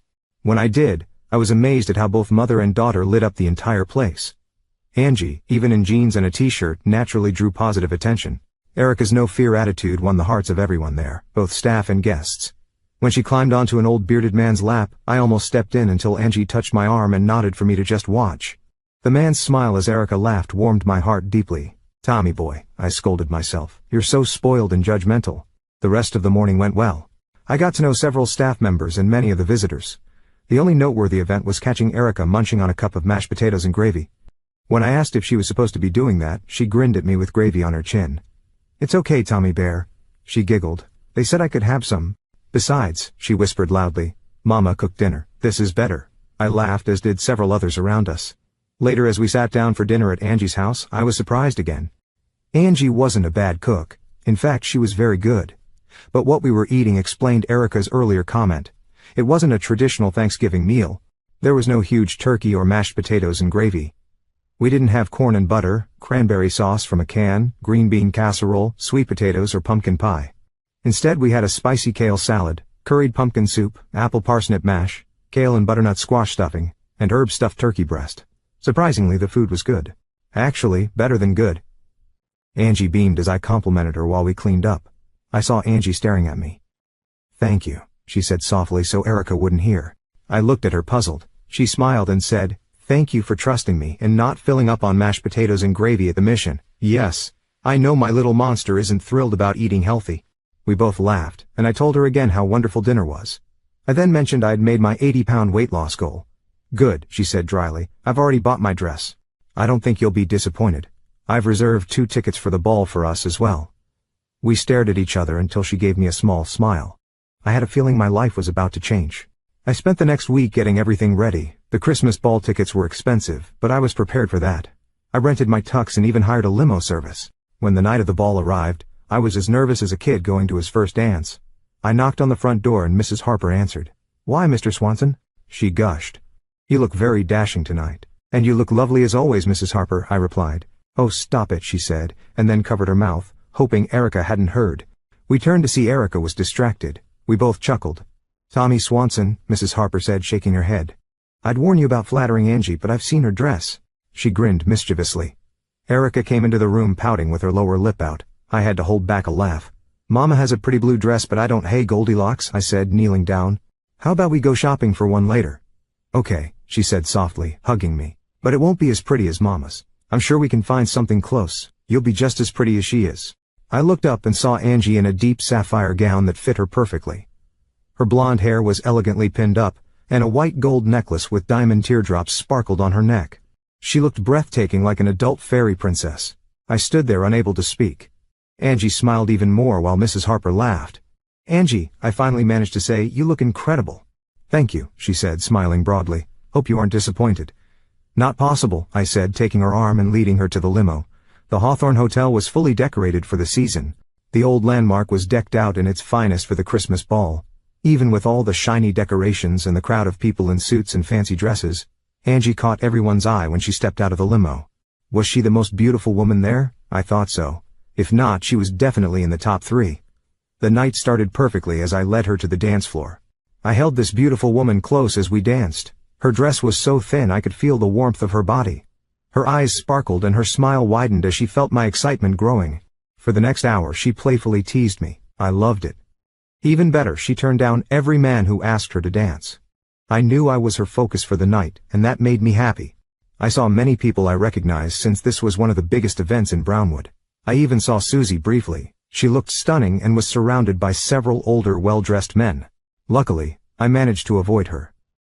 Angie and I were sitting at our table taking a rare break from dancing when a man came up behind her and asked her to dance. "Sorry," Angie replied, still looking at me, "but I am." When she turned to face him, she froze. "Daniel," she said softly. "Angela," he replied, smiling warmly. Angie's reaction made me look closer at the man. He was handsome and wore an expensive suit. He looked like he was in his early to mid-30s and had the polished appearance of a model. He was about my height and in great shape. I felt uneasy because he only looked at Angie, ignoring me completely. Angie quickly introduced us. "Daniel, this is Tommy," she said, looking at me. I couldn't read the emotions on her face. "Tommy boy," Daniel said, smiling and offering his hand. "I've heard a lot about you. Congratulations on losing so much weight." I stood and shook his hand. "I'm sorry, sir, but you have me at a disadvantage. I've heard nothing about you and don't know who you are." He looked annoyed for a second before his smile returned. "Of course," he said, still smiling. "My name is Daniel Pickering." "Mr. Pickering, it's a pleasure to meet you," I stand corrected. "I've heard of you," I added. He chuckled. "Hopefully, only good things," he said. I had heard of Daniel Jade Pickering.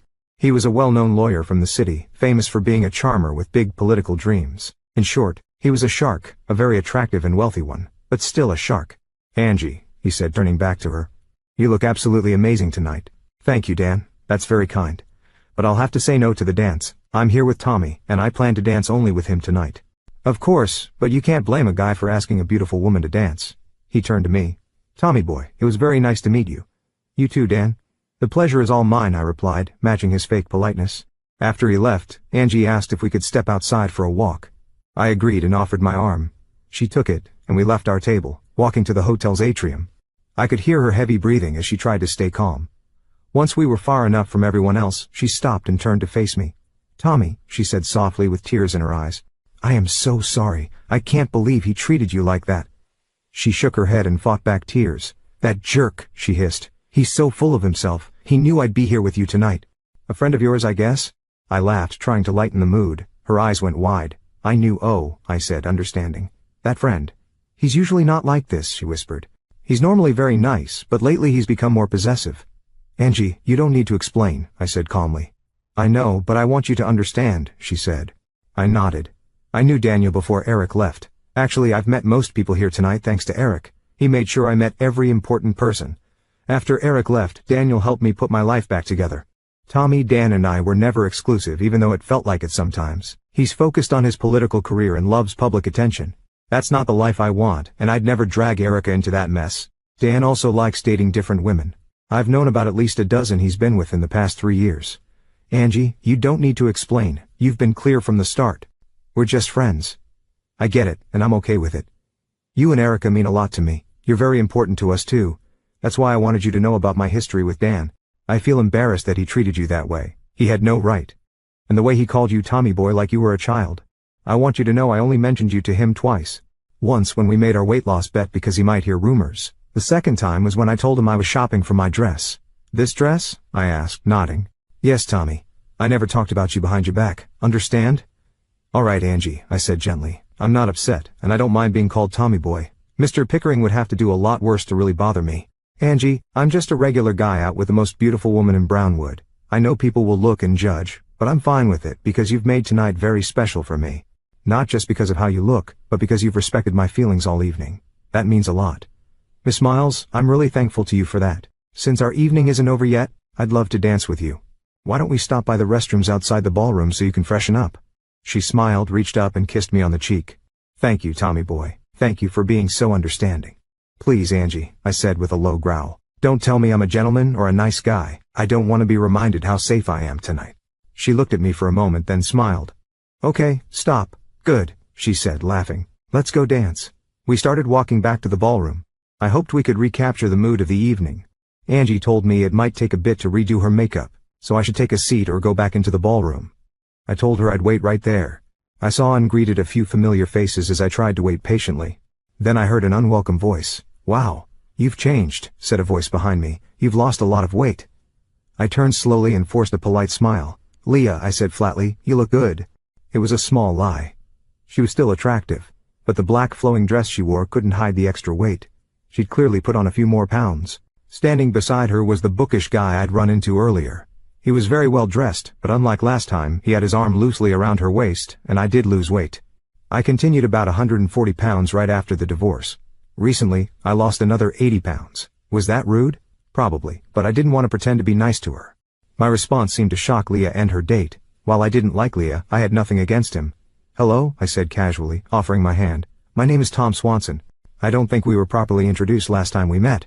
"Theo," he said with a small smile, clearly sizing me up. "Theo Hawthorne. Nice to meet you, Theo, but I need to get back to my date." "What?" Leah said coldly. "The blow-up Barbie I saw you dancing with earlier. What did you do? Hire her for the night?" I glared at her for a moment, then decided it wasn't worth it. "It seems, Mr. Swanson," Theo said, smiling, "you have quite the effect on the ladies." "Only some of them, Mr. Hawthorne," I replied, smiling back, "but everyone has different tastes." "Hey, baby," Angie's sweet voice said from behind me. "Miss me?" I turned toward her, and she gently pulled my face down. The kiss she gave me made my knees weak. She pressed her soft lips to mine before slowly pulling away. I made an audible groan as she smiled up at me. "More than you'll ever know," I said breathlessly. "Sorry it took so long," she said softly. Angie looked at Leah and gave her a once-over before dismissing her with a tiny snort. "Oh, the games women play," I thought and smiled. "At least I'm not the mouse these two cats were playing with this time." Angie looked at Theo and smiled politely. "Hello, Theo. How's the family?" "Doing well, Miss Miles," Hawthorne replied, hiding a smile. "Thank you for asking." I could see the surprise on Leah's face. Angie focused back on me and looked into my eyes. Her eyes sparkled for a moment before her sweet smile turned mischievous. She pressed into me. I realized I might have spoken too soon about not being the mouse. "By the way, sweetheart," she cooed, "I've thought of several more ways we can burn off the extra calories tonight." She reached into her purse and pulled out a small piece of fabric. It was the same dark blue as her dress. Carefully she let it partially unravel before folding it and using it to replace my tux pocket square. She patted my chest gently. "Shall we dance some more before we get back to a real workout?" I was at a loss for words but managed to nod. She took my arm and led me back into the ballroom. I stopped and turned back to Leah. "By the way," I said calmly, "I saw your friend Susie the Witch in the ballroom earlier. With all the fancy cars, I thought for sure she'd be working the parking lot looking for new customers." Theo choked back laughter, and Leah shot him a glare. I turned and led Angie back to the ballroom. "That witch," Angie hissed quietly as we danced. "I can't believe her, Angie." I chuckled. "Witches and troublemakers, oh my." Angie snorted and laughed. "Tease," I said, pulling her close as we danced. She chuckled and pressed against me with each step. By the end we were completely pressed together, and she could definitely feel me. As the dance ended she stepped back giggling. "You were saying," she said, smiling widely. "Actually I was thinking of something before," I said. "I take it you know Theo Hawthorne." Angie laughed. "Tommy boy, I know several of the Hawthorns. I also know many Bradfords and Thorpes and almost all of the Rutherfords around here. Eric made sure to meet and mingle with all of Brownwood's upper class. I know a few folks from the Navarro and Collins families too. Eric didn't pursue them as strongly since he thought they were too country. You do realize it was Priscilla Rutherford who Eric ran away with, don't you?" I shook my head. "Sorry, I didn't know who all was involved. Well, I'm still on good terms with most of those families. The scandal only hurt the Rutherford family, but I'm sure the Rutherfords still call me the stripper whose husband ran off with their gold-digging woman." "Wow," I said softly, "you never told me you were famous as well as beautiful." She snorted and then laughed. Soon we were both smiling at each other. "You know I want those back," she said, breaking the silence and patting my chest. "But Angie, can I keep them just for a little while longer?" She raised her eyebrow and grinned, reaching up again. She pulled me down into another kiss. It wasn't as intense as the first, but still very nice. I felt her hand on my chest right before she took back what she wanted. She broke the kiss with her one hand, still gently touching the back of my neck. She looked into my eyes. "No way," she giggled. "Angie?" I asked awkwardly. She looked at me. "Yes." "What's the matter? When did you remove those?" She grinned broadly. "Actually," she said softly, "I took those off earlier this evening. You know, a girl has to be prepared." She chuckled when she saw my eyes get big. "Relax. I saw Leah and Susie within the first half hour we were here. Susie was hard to miss since she's dressed like a showgirl. I watched your ex-wife stare at you several times and knew sooner or later she'd talk to you. I wasn't sure how it would go, so I went to the ladies' room and got ready for anything." "You did it," I said. "You think?" She giggled. I stood there silently smiling and staring at her. I was thinking about how something so small could be such a big deal. Angie saw my grin and guessed what it might be about. She cleared her throat to get my attention. A penny for your thoughts? Why are you grinning like that? Oh, I was wondering if it's normal for a guy to be jealous of a tiny piece of clothing. Angie laughed. Tommy boy, I'm not going to comment on your clothes fantasies. We both smiled as we returned to the dance floor. The rest of the evening was great. I got to hold and dance with the girl of my dreams. I felt like Cinderella when the ball ended. I was a little down as we got into the limo to go back to Angie's place. I was so wrapped up in my own disappointment that the evening was ending that I missed the fact that Angie had been quiet too. When she spoke, it brought me out of my thoughts. Tommy boy, where do we go from here? Well, I thought first I'd take you home, then you'd give me a goodnight kiss on the cheek.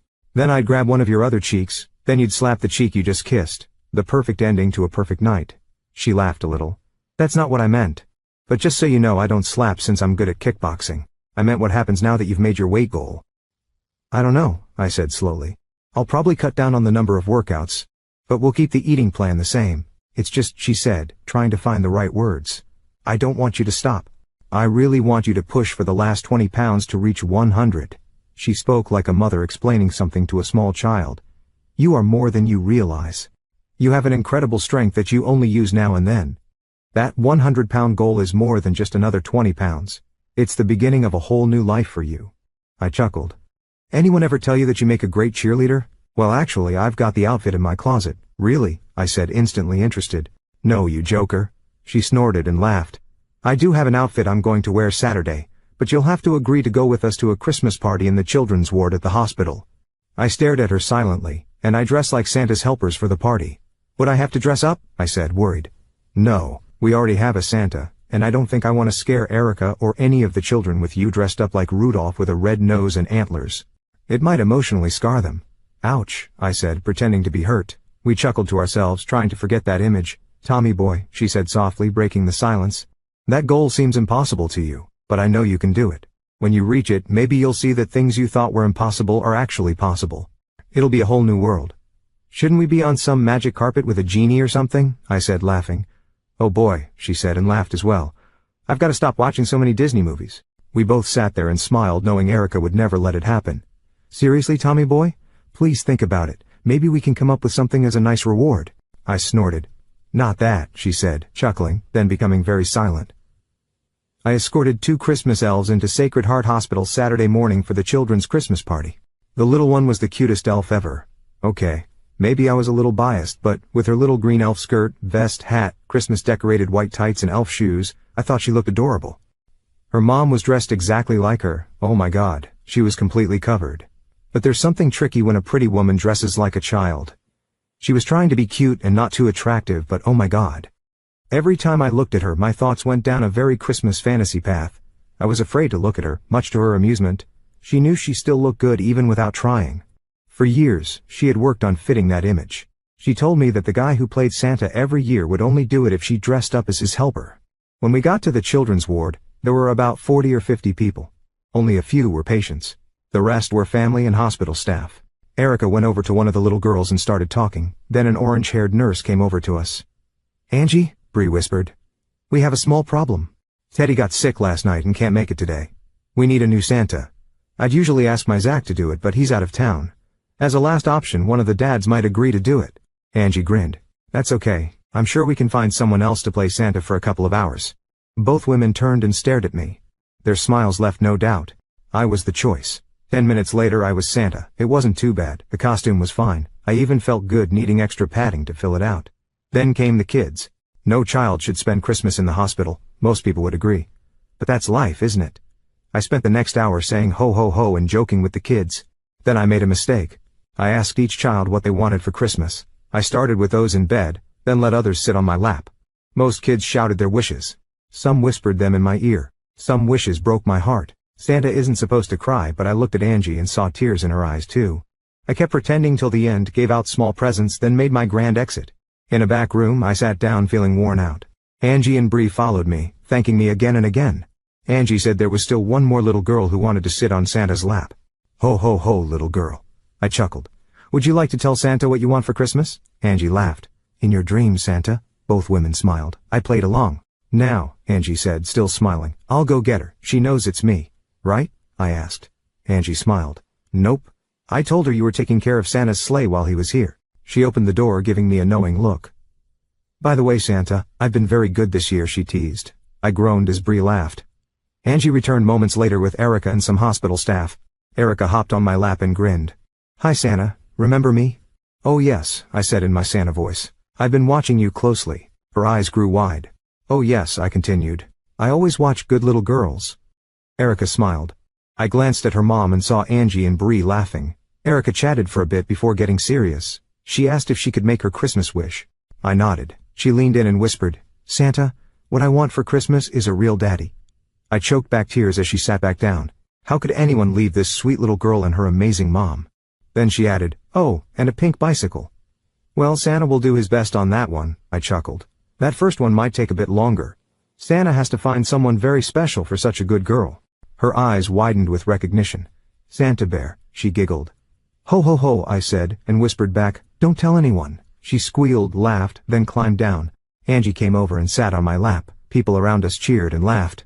So little girl, what do you want for Christmas? I asked, trying to stay in character. Well, she drew out and then whispered, I have a proposition.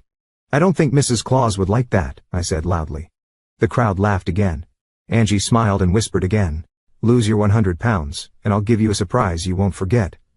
I groaned loudly, making everyone laugh as Angie got up and walked back to Bree. All right everyone, she said with a smile. Santa needs a break, let's get back to work. Bree looked at Angie and chuckled. Teddy's going to be sad he missed playing Santa this year? That'll teach him. Angie laughed. I changed and met Angie and Erica in the lobby. Boy, Santa's sleigh sure was muddy, I said loudly. Took me forever to clean it. Save it, Santa Bear. Angie laughed. I grinned at Erica, and she smiled back. Note to self, don't trust a 5-year-old with secrets. As we left, I noticed some guys looking at Angie. Meet any new friends while you waited in the lobby? I teased. Angie snorted. I think 3 guys tried to hit on me. I almost had to shout stranger danger. On the drive home, Angie grew quiet. We got back to her place, and after they changed, we had lunch together. Erica finally went down for her nap, and I got a chance to sit and talk with Angie. Did Erica ask for a pink bicycle? Angie asked, relaxing on her sofa. I nodded. Well, you're going to be a hero then. I already have it on layaway. We both smiled. And what about her other wish? Angie asked softly. I sighed and shook my head. Some secret Santa is keeping that a secret. She looked at me and raised an eyebrow before smiling. Okay, she said gently. I won't pry too much. We talked for a bit before falling silent again. You know I was serious, she said quietly. I know, I sighed. That's the problem. Wow, she said. I can't remember you reacting so dull to one of my dances. Sorry, it's not you, I said. Then what? She asked, sitting up and looking at me. Angie, please, I said, trying to find the words. Tommy, talk to me. Don't push me away. We're better friends than that. That's the problem, Angie. We're friends. I stared at her, hoping she would drop it. She didn't. So what's the problem? Damn it, Angie, I said softly. You're the most beautiful woman I've ever met, and the thought of you dancing for me makes me lose my breath. But you need to know something. The only reason I can joke and tease with you is because we're just friends. I've accepted that. But if you ever really flirted with me, I'd be lost. It would blur the lines, and I don't know how I would handle it. I could easily embarrass us both. Tommy, I have faith in you. You're a great guy and a great friend. I know that I'd be Stop right there, Angie, I interrupted. If you say the word safe, I'll throw up all over your living room. Okay, she said with a sad smile. I kind of understand, but you need to know why I even suggested it. I wanted to give you something special, something personal, something intimate without actually doing anything. I know you like me. It's flattering, Tommy. What about Daniel? She sighed and sat back. Daniel was perfect for me back then. He was kind and gentle. I knew he wanted to sleep with me, but he cared about me enough to keep things private. He was handsome and good in bed. In many ways he was like you, Tommy. He was safe. I knew he loved me as much as he could. Daniel is a player and a political guy. His true love is himself and being in front of a camera. Since I knew what I was dealing with, I was comfortable. But you need to understand, Tommy, I never had to try to charm or tease him. Those didn't work on him. He always needed control, or it became a game. That's not how it is with you. You let me be in control most of the time. You look out for me, and more importantly, for Erica. I never let Daniel near Erica. I didn't trust him that much, and I didn't want to confuse the situation. But I trust you, Tommy. You're an honorable man. You may not want to hear it, but it's what makes you special. A woman can be herself around you. She doesn't have to hide every thought or emotion, which wouldn't be right with you. A woman can relax. That's very freeing and desirable. But it also means that sometimes a woman's worst side comes out, like with your ex-wife. I know a lap dance may be too much, but maybe a striptease where you can look but not touch. Following the usual rules might be possible. I can make the night special. If things go too far, all I have to say is stop, and I know you will. It might be tough, but, Tommy, I know you'd never hurt me. That means a lot to me, and I'd like to do something special for you. I sat there trying to think. So what do you think? She asked softly. I think 100 pounds is going to be hard to make, I sighed. But I'd be a fool to turn down seeing you dance. She lit up like a little girl who got what she wanted, and we laughed. This might be a bad idea, I mumbled. The holidays can be an interesting time. Seeing all the lights and celebrations can either fill you with hope or make you realize what's missing in your life. For me it was mixed. I'd always loved the romance and idea of family when I was with Leah. The first holiday after our divorce last year was tough. The shock had worn off and I felt very alone. So I went back to Wisconsin to spend a little time with my family. This year, I decided not to travel and let some of my team have time off for the holidays. Armand went back to New York City, and Jonas took a week off to be with family. That left me to watch over our networks. It wasn't bad, but I kept thinking about Angie and Erica. Angie had reluctantly gone back to Dallas for Christmas. I could tell something in her past made her hesitant to go home. I'd hoped she would open up to me, but she hadn't yet. I'd hoped she'd confide in me as a friend. Of course, I wanted more. The Christmas ball and our talk after the children's party were still on my mind. Okay. And in my dreams too. I found myself missing them and wondering if they were okay. I'm not dumb. I knew I was falling in love. I already loved the little kid, but I was falling for a dream. I'm a romantic, but I'm also practical. I knew I would be the one getting hurt. Being her friend was probably the best I could hope for. But maybe being friends and having some extra moments together wasn't impossible. I thought I could handle it because it meant I could be a big part of their lives. Since she offered me a dance to motivate me, I figured she didn't find me too gross. That motivation was working well because I worked out at least 5 times a week to stay fit. It made waiting to see the Miles girls until New Year's Eve easier. There was a surprise during the holidays. It happened a few days before Christmas. Leah called and asked if she could come over. I hesitated until she said she wanted to apologize for the Christmas ball and wouldn't stay long. Maybe I was in the holiday spirit, or maybe I had bad eggnog, but I said yes. When I opened the door I was surprised. Leah had done herself up to look nice. Even with some extra pounds, she still looked good. I felt a mix of feelings as I always found her attractive, but realizing I still had old feelings for her was confusing. Thank you for meeting with me, Tommy, she said softly. Our last meeting didn't go well. I'm sorry, you surprised me. I know, and I'm sorry, she replied. There were things I wanted to say, but we didn't start off right. Leah, I said calmly, we didn't end on a good note, so what made you think we'd start off on one? She didn't say anything, so I stepped out of the way and let her in. She gave me a hesitant smile as she looked around the apartment. There were still things from our old apartment that I hadn't replaced yet. Some of this looks familiar, she said quietly. Well, I couldn't afford to replace all of it at first, I explained. By the time I could, I figured the money would be better spent on a house or new furniture. Still holding on to the dream of owning a house? She asked with a hint of sadness. Of course, I said coolly. You didn't take all my dreams. I could see the pain on her face as she gathered herself. I'm so very sorry for that, Tommy, she said, more than you'll ever know. All right, Leah, I sighed. What do you want? It's the holidays and I wanted to clear the air between us, she said. It's been 2 years since the divorce, so clearing the air seems pointless, I replied. I've been moving on with my life. And you? Well, you moved on before we even filed for divorce. Yes, I know, she admitted. I acted badly back then. I wish I could change it, but I can't. I also know you've moved on too. I heard about your run-in with Susie and the young woman you were with. And then of course there was the beautiful blonde with you at the ball. So Leah sighed. It didn't turn out that way, but I was trying to compliment you. I wanted to tell you that you looked very handsome, and I was a little jealous of your date. There were several snide comments I could have made, but I held my tongue. Your comments were cold. Not that I didn't deserve them, but they were still cruel, she said softly. To let you know, I haven't been out with Susie in over a year, she continued. What, trouble in paradise? I asked. Yes, she said softly, you could say that. It would be more accurate to say I finally realized my mistakes. I was surprised I didn't say anything. I even thought Angie would be proud of me. Leah continued, Tommy, I am sorry. I regret ruining our marriage. I know it wasn't perfect, but at least you were trying. Well, I just quit. I got caught up in Susie's world. It took some hard experiences to bring me back to reality. Leah, I don't want to hear about your wild life, I said. It was a cheap comment, but I couldn't help it. She deserved it. What? No. That's not what I meant, she said. I was talking about something that made me see what I'd become. We're divorced. You don't have to tell me, I said. I'm sorry, but I believe I do, she insisted. Of all the people my selfishness hurt, I hurt you the most, even if I didn't realize it back then. I need to tell you that you were right about a lot of things. You were right about what my friendship with Susie was doing to me, to us, and our marriage. I wish I would have seen it back then. You didn't go blindly, Leah. You knew what was happening and where it was leading, I replied. Yes, you're right, she admitted. I followed her with my eyes open for a short time. I was caught up in the thrill, but it didn't last long. I kept getting deeper, until it all came crashing down. About 6 months after our divorce was final, after one horrible weekend, my fantasy world crumbled. You remember Theo Hawthorne, my date at the Christmas ball? I nodded. Susie had started dating his older cousin Bryce Hawthorne. They were at the Christmas ball together. I am sure you saw them, she said. I did remember. Yes. He's about 20 years older than her, I recalled. He's also very wealthy, she said. So Susie thinks she's found a rich partner. But this man has a dark side. He convinced Susie to be the entertainment for some of his friends from time to time. She tried to get me to join her for one of those weekends. I will always feel ashamed. I let her talk me into something I shouldn't have done. After 2 days of doing things I never thought I'd do, I looked at myself in the mirror. What I saw disgusted me. I saw a woman who chased after cheap thrills, losing everything she once cared about. I was crushed.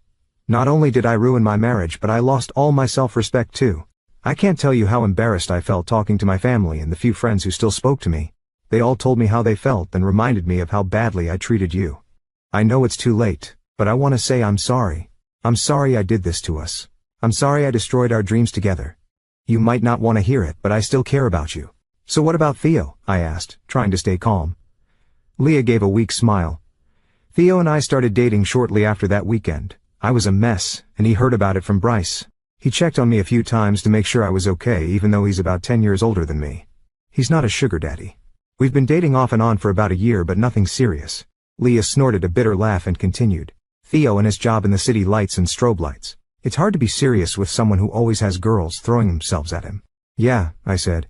It's tough to have a committed relationship with someone who's open to other options.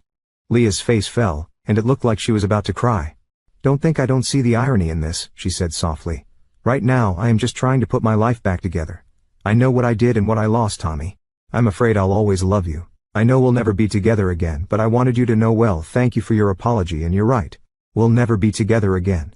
It shouldn't surprise you since it was you who tried to destroy me. You threw me and the love I had for you away like it was nothing, so no, we'll never be a couple again. Actually, the thought of getting back with you makes me sick. Besides, I said, calming myself, I am finally starting to move on and doing all right. Is it that beautiful blonde you were with at the ball, Angie? Leah asked. I chuckled. No, we're just friends, friends with benefits. I glared at my ex-wife. None of your business. I am sorry. It's just that I saw that kiss she gave you and her giving you her little token. I'm sorry, Tommy boy, but I could never compete with someone like her. Even Susie would have been. You're wrong, I interrupted. Neither of you could ever compare with Angie. And it's not because she's so beautiful. It's because she has something neither of you has. Character. She's not perfect. But she'd never betray someone she loved like that. She'd get a divorce before she'd ever cheat. Even with that, Leah, even before you broke my heart, you could have been better than anyone like Angie. You would have won every time. Yeah, right, Leah snorted. Leah, until I met Angie, most people would have said Susie was the most attractive woman I knew. They would have been wrong. From the moment you told me you loved me, no one compared to you. I never once made a move or flirted with Susie after we got together. You were the most attractive and beautiful woman I'd ever seen. At least to me you were. But you, I growled, were always more worried about what others thought than the guy who loved and married you.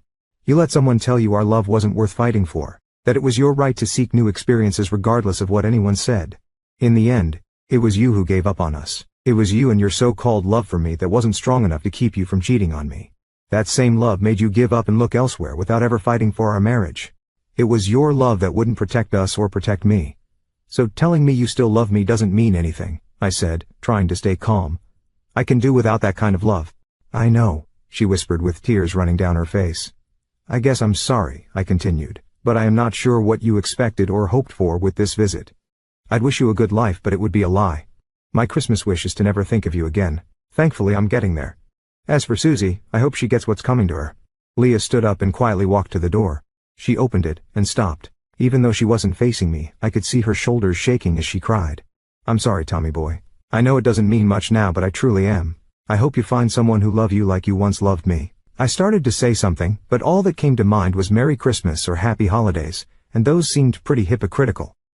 Silently, I watched my ex-wife leave. Maybe it was my guilt over how I acted with Leah, or maybe I was missing Angie and Erica so much. But I ended up in a Santa suit back at Sacred Heart on Christmas Day, with lots of confusing emotions in my head. I needed a dose of reality, and I got it. There's something about being around others who are going through worse times to give you some perspective on your own problems. Seeing some of the things these kids and their families were going through made my issues seem small. It didn't mean the frustration, bitterness, and pain from my divorce weren't important. It just put it in perspective. It wasn't as overwhelming. My feelings for Angie and Erica were also clear. If I didn't get to have the kind of relationship with them that I wanted, it wouldn't break me. It would be disappointing and would hurt, but I'd be okay. Watching a little girl waiting for a kidney transplant, or seeing the eyes of a father whose little boy has cancer, puts things in perspective. It was with that calm feeling that I welcomed Angie and Erica back to Brownwood on New Year's Eve. Unfortunately, my calm didn't last until midnight. Angie had returned from Dallas stressed and upset, but she began to relax as the night went on. We gathered at Mrs. Harper's home just down the block from Angie's house. There were several people from the neighborhood whom Angie considered friends as well as neighbors. Surprisingly, there wasn't anyone from the gym. Angie seemed to keep her personal life and work life very separate. I was surprised to see Erica still awake as midnight approached until Angie told me Erica's secret. She said Erica had taken a long nap that afternoon so she could bring in the new year with me. As we started the countdown, Erica made sure I was holding her. At midnight, we all yelled out together, "Happy New Year." Erica leaned over and kissed her mama, and then kissed me on the cheek. "Now you gotta kiss me," she said, giggling. I made a big show of kissing her on her forehead as she squealed. "Now you got to kiss mama." I laughed and said, "I don't know, Goldilocks. You never know what might happen when a princess kisses a bear." "Tommy Bear," she squealed. "That only happens with frogs. My friend Molly's mama said she's kissed a whole bunch of frogs but all she got was warts." I almost choked laughing. Angie laughed at first before Mama Bear came out. "Maybe we shouldn't hang around Molly's mama for a while," Angie said sternly. "Okay, Mommy," the munchkin replied. "Now are you going to kiss Tommy Bear?" Angie leaned over and gave me a quick kiss. It seemed to satisfy Erica but not our audience. Mrs. Harper grinned as she took Erica from my arms. "Time for little ones to go lay down," she announced, and turned to go tuck Erica into one of the back bedrooms. "Give him a real kiss," she whispered to Angie as she left. Angie turned and looked up at me with her blue eyes. I saw a playful look in them before she stepped closer to me. Well, she could as she draped her arms around my neck. I'm not really sure who kissed who first. When we broke apart, there was a definite energy between us. Just then her friends and neighbors were delighted. "Shoot," she whispered. "Tommy boy, you need to make weight, and soon." Like most people, I threw myself into the gym right after the holidays. While most people were trying to get past their holiday guilt and get in better shape, my motivations were different. That New Year's Eve kiss had me focused on dropping those last 12 pounds. It also had me daydreaming a lot. I had one false start in January. I told Angie I'd reached my weight. She promptly joked that cutting water weight didn't count. We had a nice night out. I asked Erica to be my Valentine and her response was typical Erica. She giggled and said, "Tommy Bear, you're silly. I am already your Valentine." There really wasn't anything to say to that, was there? After I took them home, I cornered Angie before I left and smiled. "I made weight 2 days ago," I said, grinning. "About time," she laughed. "I'll see you later on tonight. I'll come over after Erica goes to bed and Mrs. Harper comes over." I stared at her in surprise. "I've had Mrs. Harper on call for the past 2 weeks," she said, grinning. After saying my good nights, I floated with anticipation all the way back to my apartment. The next 90 minutes felt like 3 hours. Finally, I heard a knock at my door. My fantasy had arrived. She walked in carrying a large tote bag. I started to say something, but she gently put her finger on my lips and slowly shook her head. "The less you speak," she said softly, "the better this will go. Trust me." I nodded. "Good. Now go find a chair you can sit in and get comfortable." "Oh, I almost forgot," she said as she handed me a CD and grinned evilly. "Be a sweetheart and put this in the stereo. I'll tell you when to start it." She skipped to my bathroom and shut the door behind her. I tried to calm myself but could feel my heart racing as I made myself comfortable in an easy chair. Several minutes later, I heard a sweet voice call out from the bathroom and tell me to start the music. I was a little surprised when I heard the pulsating beat of the music. Angie strutted out. She was dressed in a blue and silver cheerleading outfit complete with a tight sweater top and short skirt. She had her hair pulled back into a golden ponytail with a big blue ribbon and looked every bit like a cheerleader. "Tommy boy," she whispered. "That was your reward for all the hard work and dedication you've shown this last year. Not only for losing the weight, but for your dedication to Erica and me. I know you've been pushed past the point where if you were to touch me you wouldn't be able to stop. You've shown you'll honor your promise not to take from me what I won't give you. You continue to surprise me, Tommy boy." "I can't," I said, shaking. "No," she replied. "You can't, but I can. This isn't me rewarding you. This is for me." I believe I had a brief glimpse into that experience. I was hit hard with the thought that tomorrow would bring a big change between Angie and me. It scared me. She leaned in and kissed me deeply. Then she looked at me like she wanted to ask something. "Since before the Christmas ball," I said, still thinking. "I couldn't think of anyone but you." She gave me a warm smile. "Me too." I was shocked. "What? No, Angie." I quickly corrected myself. She looked at me, her eyes full of mixed emotions. No, Daniel.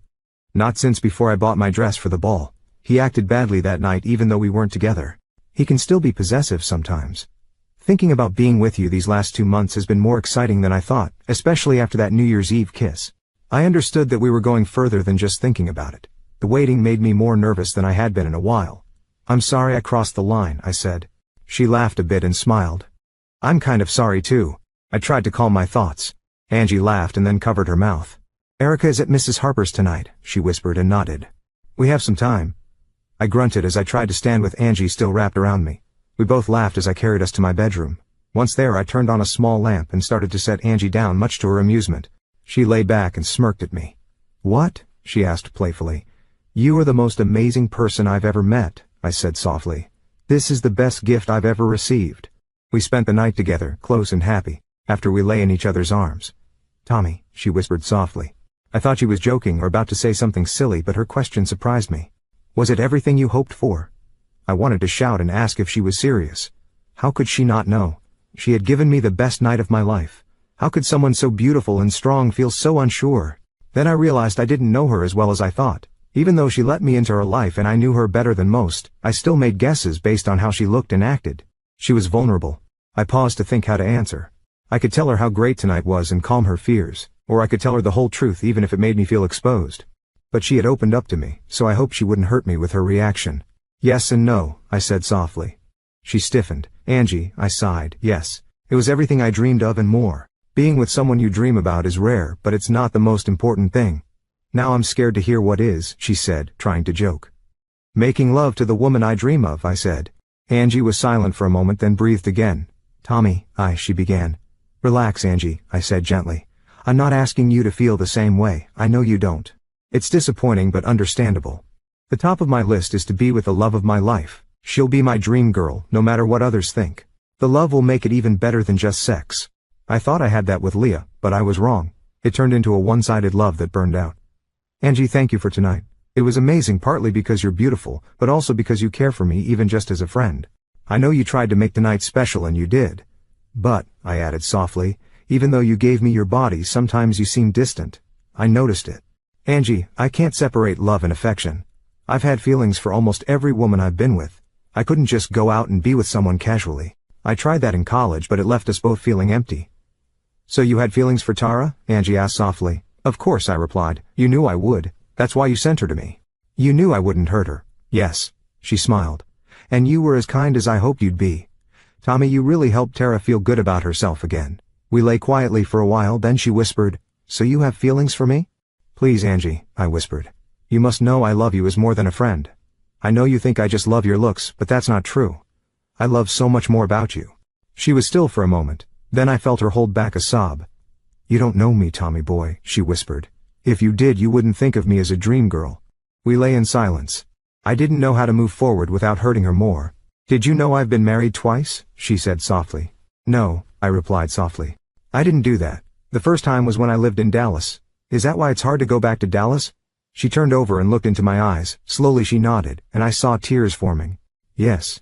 It's tough to go back home and see the disappointed looks from people you thought were friends. What's worse is that some family members still act that way too." She brushed away a stray hair and took a deep breath. "We started dating when we were in high school. I was a cheerleader and had just broken up with the star football player. Jimmy had been dating a girl who moved away that summer even though our parents didn't like it. We got married right after graduation. We were 18 and thought we were adults. Jimmy got a full-time job at a local factory, and I was going to school and working part-time as a waitress. Jimmy didn't have the grades for college, but I got a partial athletic scholarship to play volleyball at the University of Texas at Arlington. That first year we were poor but happy. Then I got hurt in the spring. We were out with another couple and got into a car accident. Everyone else was fine, but I messed up my back. It was so bad I couldn't play volleyball anymore, and had to rest for about a month. I lost both my job and my scholarship. To make money and stay in school, I started working at a strip club. I never minded showing off a bit, but this was different. At first Jimmy didn't care. But after a few months it started to bother him, then he got laid off, and everything went downhill. He started drinking more, and his so-called friends made things worse. They teased him about my job, and some even came to the club asking for private dances. Things at home got tense. Our fights followed the same pattern. He'd accuse me, I'd deny it and yell back.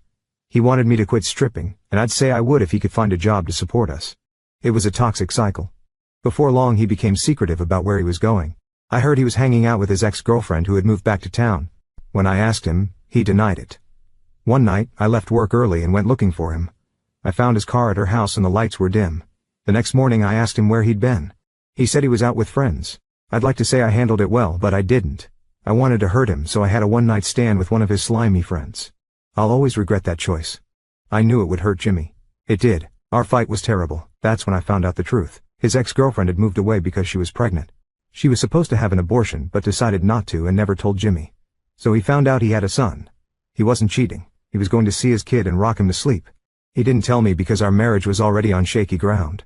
I was mad about his lies but felt crushed by my own cheating. Between my cheating and his secrets, our marriage fell apart. I begged for his forgiveness, but my actions had caused too much pain. A month before our second anniversary, we were divorced. I was a 20-year-old with a failed marriage and no job. It wasn't the dream I had when I was a little girl. I was alone, struggling, and hated myself. Then I met Eric.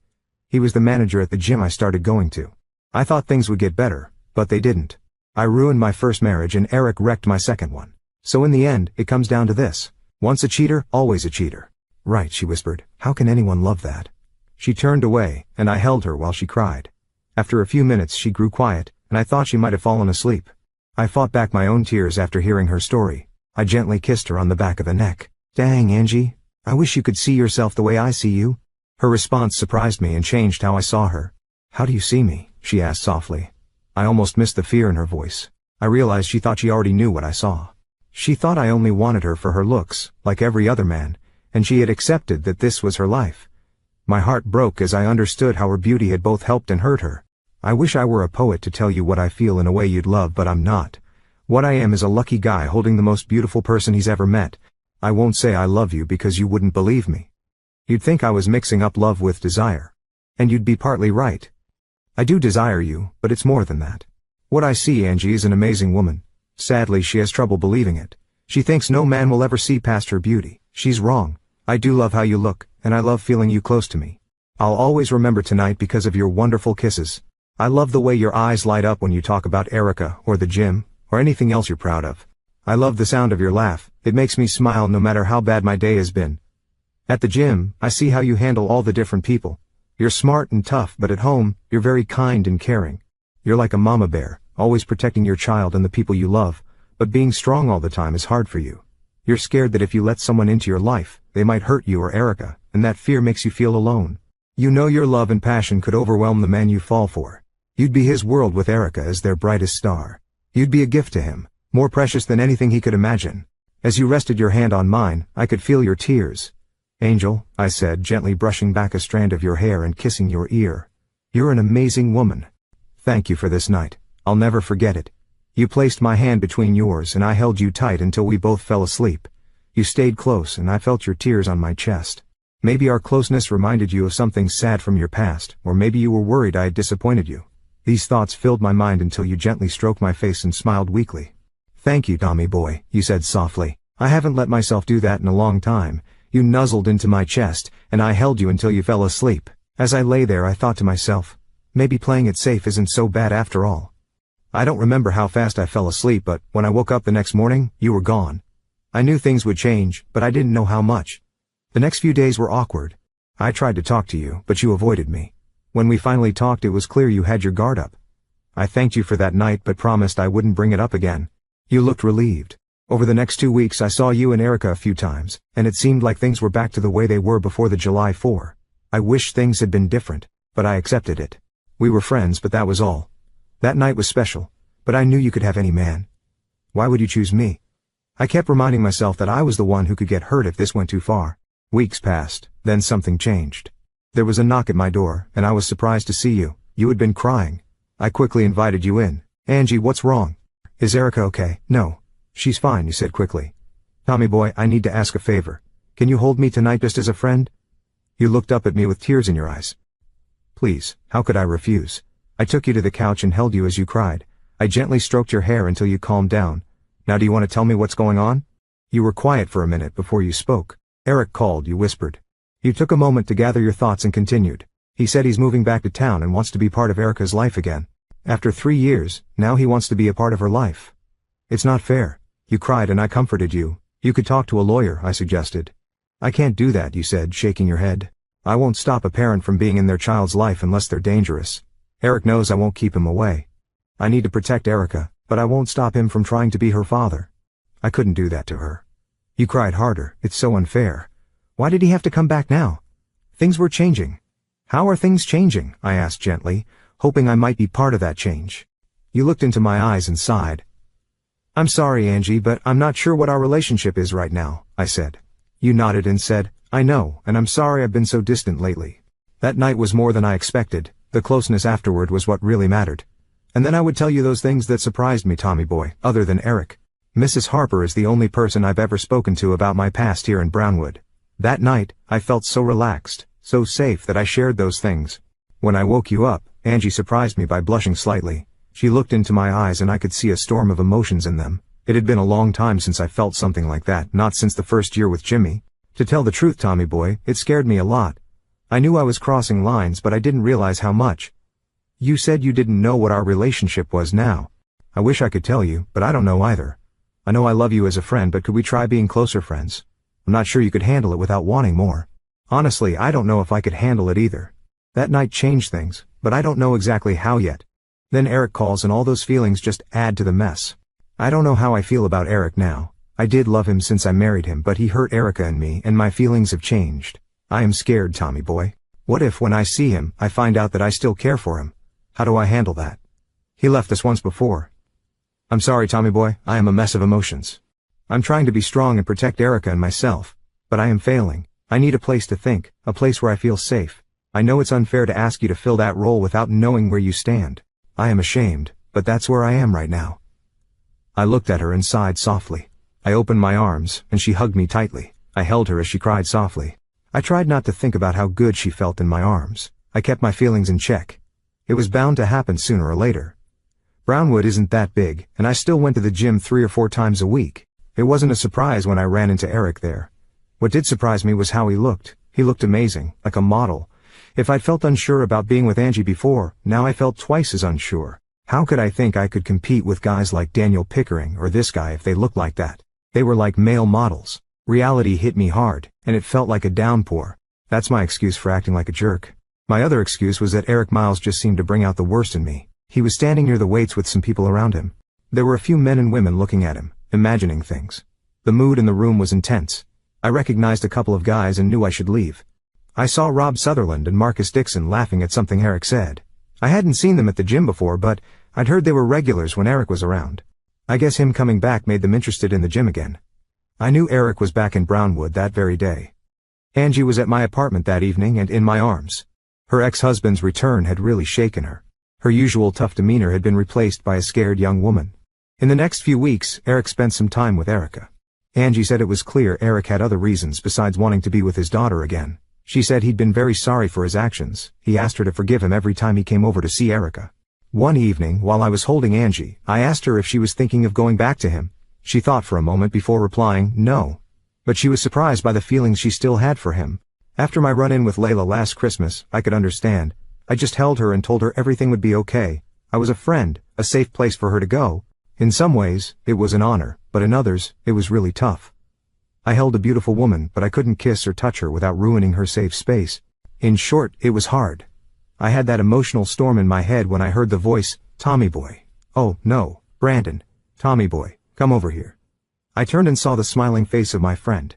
We'd never been really close after the Angie thing, but we stayed friends. His smile was genuine since he didn't know Sutherland and Dixon had probably been part of the reason my marriage failed. I walked over to them and saw different reactions on their faces. Rob had a smug, sarcastic grin while Marcus stared at me coolly, making sure I wasn't a threat. Eric had a mocking smile as he looked me up and down. I tried to control my thoughts as I sensed a likely confrontation. Hey, Tommy boy, Brandon said cheerfully. This is Eric Miles. He used to own the gym. Yeah, I said calmly. So I've heard. "So you're the famous Tommy Bear my daughter can't stop talking about." "She's a special little girl," I replied. "Yes, she is," he said smiling. "She comes from good people." "Yeah, Angie is pretty special too." "Well, yes," he laughed. "But I was talking about her dad." "Oh, the mother is important, but it's the father that makes a winner." His macho response got a few chuckles. I could tell he saw he'd hit a nerve with me when he grinned wickedly. I felt my controlled anger rising. I knew any fight would not end well for me even if I won. Any arrest would ruin my job at Snooze. Besides the bad publicity, they didn't let criminals around the sensitive data of our customers. Damn, I thought to myself. I'm on my way to the edge of trouble again. This time I know there's not much to gain. It'll only make things harder for Angie. "I must say I'm surprised," he continued. "I thought you'd be bigger, scarier, maybe with more hair. But you're just like a big teddy bear." "I'm not one for scaring people or breaking hearts," I replied. "You're not what I expected either," he said. "I thought you'd be slimy and easy to hate. Someone who left his wife and baby to chase after an old rich lady." "Well, maybe I need to work on my manners," I shot back. "At least I didn't have to promise to lose weight to get a date," he sneered. "I heard about your deal. Pretty sad." "Well, you heard wrong. The only thing I won by losing weight was holding your ex-wife as we danced at the Christmas ball. But I did enjoy that goodnight kiss. You could have had more if you played your cards right," he mocked. I lost my temper. I punched him in the stomach, and he dropped to his knees gasping. I grabbed his hair and made him look up at me. "Listen, if you make one more nasty comment about Angie, I'll really mess you up. Got it?" "Black belt," he wheezed. "I'll kick your butt." I pulled harder on his hair. "I'll ruin your face so bad you'll need someone half-blind to kiss you again." He glared at me, eyes full of hate. There was a tense moment of silence. "Screw it," I said and pulled back to punch him again. His eyes widened in fear. "Tommy, stop," Brandon yelled. "Calm down, man." I turned to look at him, my face making him take a step back. "Tommy," Brandon said, trying to laugh off the tension. "What's up with you? Are you mad because you're not getting anywhere with Angie?" I let go of Eric and tried to laugh. "Damn, dude," Brandon continued. "You said you didn't do that for your ex. Why get so worked up over Angie?" "My ex was unfaithful," I said. "I never even knew who she was with. And if she gave them something nasty, I hope they suffer." I looked at Rob and Marcus. Rob looked scared, but Marcus just smiled. I knew he was tough to beat, but I'd try if I had to. They didn't say anything. "I'll be in Angie's office until she gets back or the cops arrive," I said. As I walked away, I thought, I really messed up my future. Sitting in Angie's office, I realized I did this for myself, not just for Angie or Erica. If I hadn't done anything, I couldn't have faced myself. Sure, hitting and threatening him was extreme, but sometimes you just snap. About an hour later, I heard Angie come in. She walked to her desk and looked at me. "Seems I missed all the excitement," she said dryly. "I heard all about it when I came through the door." "I'm sorry, Angie," I said. "I lost my cool. I'll pack up and leave, so if Eric tries to make trouble, you can say you kicked me out." She looked at me, studying my face. "Okay," she said softly. "Maybe it's a good idea just in case. But I don't think Eric will press charges. His pride won't let him. It would be public record that he got beat up. And he's trying to get me to sell the gym back to him," she continued. "It wouldn't look good for him if this got messy. He's offered me a good price. Either he saved up a lot, or he sold off the gifts she gave him." "Are you thinking about selling?" I asked. "Yes," she said seriously. "I might take a friend's advice and go after my dream of being a physical therapist." "Do what's best for you and your daughter," I said, feeling a bit sad. "We wouldn't leave until summer," she said. "I'll use the money from selling the gym to go to school full-time. I could be a certified physical therapy assistant by the July, and get my bachelor's degree by next spring. We'll stay here at least 4 more years." "I'm glad," I said, feeling relieved. "I'd miss you both too much." "I better go clean out my locker," I said. I quickly left and cleared out my things. As I walked out of the men's locker room, I saw Angie standing there with a crowd of people behind her. Maybe they were expecting her to kick me out or something dramatic. What happened was something else entirely. I froze in front of her. She had her hands on her hips and was staring at me with a mix of fear and excitement. "Tommy, you need to put those back in your locker," she said. "I know I can be mean sometimes, but you stood up for me, and I'm not going to kick you out for that. Plus, I'm taking advice from a good friend," she added, as she stepped closer and hugged me. She kissed me, reminding me of our special night together. I dropped my bag and hugged her tightly.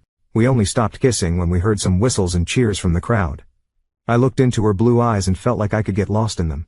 Mrs. Harper told me I needed to be honest with myself about my feelings. Angie then said, "Tommy, I love you more than just as a friend." Her kiss and confession started a lot of rumors. Guys at the gym I barely knew congratulated me. It was strange, and I often wondered how I should respond. "Thanks," I would say, feeling like I hadn't really done anything to deserve her love. It was hard to believe my luck, but it helped when people at the gym started calling us Beauty and the Beast in a friendly way. Angie asked if it bothered me, and we quickly came to an understanding. Are you sure it doesn't bother you? She asked. I smiled and hugged her. Angie, I've never thought of myself as a pretty boy, but I'm surprised so many people have noticed you when you're with such a plain guy like me. She laughed and nudged me. You don't get to call me that anymore, she whispered, looking deep into my eyes. I pulled her close and kissed her until she sighed softly. Okay, Angel, I whispered back, but I know my beauty loves to tease our man, and he loves it too. Well, she said with a mischievous grin, Erica might need to visit Mrs. Harper tonight. Do you think the beast can come out and play? Oh, I definitely think we can arrange that. Over the next few months I learned a lot about Angie. The most surprising thing was how, despite all her teasing, she was actually quite modest. The end? Not quite. Once the ogre gets the princess, life doesn't just end, reality sets in. Even a great fantasy can't hide real life. Being in love with a beautiful woman is both an ego boost and a challenge. It feels amazing to have such a lovely partner, but there's always the fear she could leave. This ate away at my confidence. Hopefully she would never give me reasons to be jealous. But what if she enjoyed showing off a bit? My insecurities ran wild. We had trust issues we had to work through. Ugly arguments popped up at the worst times. One night on a date, Angie wore a fitting blouse and a short skirt which caught a lot of attention. When I mentioned it, she smiled. I do like how this outfit gets looks, she said sweetly. Maybe because I'm not wearing anything underneath. I nearly choked on my drink. She batted her eyes innocently. I'd love to say it was the start of a great night, but it wasn't. Angie never actually exposed herself, but she enjoyed herself while I struggled with my feelings. Usually her little teasing didn't bother me, but that night it did. Most of the guys couldn't stop staring at her, and it made me uneasy. Angie noticed my discomfort and at first found it funny, but then she got annoyed, and our night went downhill. Each time a guy came too close, it felt like a needle under my skin. We ended our evening early. Angie held it together until we were a block away, then she snapped. Tommy, what the heck is wrong with you? She yelled. Nothing, I snapped back, knowing it wasn't true. Bull. Now tell me why you're acting like a kid who lost his toy. I don't know, I growled. Seems like you were showing off what I thought was mine to everyone else. Her anger built as she sat quietly, then finally erupted. Screw you, she yelled, tears in her eyes. She turned away, staring out the window, avoiding my gaze. I glanced over at her as I drove. Tears ran down her cheeks, and my heart felt torn. You jerk, she said, her voice full of emotion. I've never given you any reason to think I'm cheating on you. No, I said bluntly. But dang it, Angie, we just started dating seriously. Some days it's hard to believe you're with me. I know I don't deserve you, but I don't need to be reminded. You can have any guy you want, Tommy. You need to grow up and stop being insecure, she barked. I'm with you because I want to be with you. You need to man up and stop acting like a child. I turned and glared at her. I felt my anger rising. So let me get this straight. When you have a bad day or feel down, scared, or unsure, you come to me for comfort. But when I have a bad day or feel insecure, you tell me to grow up or be a man and get over it. Is that right? Those times you came to my apartment angry, hurt, and afraid because your terrible ex-husband was back in town, should I have told you to grow up and act like an adult instead of comforting you? Should I have just told you to toughen up and deal with it? Is this what I'm supposed to live with? My punishment for dating a hot girl is to be there for her when she falls. But be on my own if I fail? Is that what I can expect if we stay together? How much worse will it get if we stay together long term? If that's the case, I need some time away from this. I need to think about if this is worth it or not. Angie stared at me silently. I saw anger, shock, and then something else in her face. We drove the rest of the way to her house in silence. When we got there, I pulled into the driveway, but didn't get out to open her door. She slowly got out, turned, and looked at me. Tommy, she started softly. Please, Angie, I interrupted. I need some time to think. I'll call you in a few days. I drove off, leaving her with her mouth open. I wasn't back in my apartment for more than 10 minutes before there was a knock at my door. I didn't want to answer it, but I knew that would be childish. When I opened the door, I was shocked to see her face full of pain. I instinctively reached out, and she hugged me tightly. Don't shut me out, Tommy, she whispered. Not for days. Tell me what your heart needs to say. I may not want to hear it, but I can handle it. Just please don't give up on us. Don't give up on me. I'm so sorry, Tommy. I'm sorry too, I whispered back. She leaned back and took my face in her hands, looking into my eyes. She spoke softly. Tommy, you were right. I leaned too much on your strength and security. I wasn't there for you when you needed it. And when you needed reassurance, I acted cold. I'm sorry. You didn't deserve that. Please understand this isn't an excuse, but it's how I've been since Eric left us. It's my way of protecting Erica and me. Please, baby, please understand this is new to me. I'm not good at this. What? Apologizing? I asked softly. She laughed a bit and looked back into my eyes. I could feel the depth of her emotions as she hugged me. Well, that too. But I meant us. It's been over 3 years since I tried to have a real relationship with a man. It's been even longer since I've had a good one. There are a few things you need to accept if we're going to make this work. First, I'm not Lila. I'll never cheat on you. I did that to someone a long time ago, and I'll never do it again. If things aren't working, we'll end it before anything like that happens. I know you're still hurt, and so am I. But if you give us a chance, you'll see you can trust me. Secondly, understand I'll let you down sometimes. It won't be on purpose, but it will happen. I need you to love me enough to forgive me when I do. If you can't, then we won't last as a couple. I promise I'll love you enough to forgive you when you fail me, and I know you will.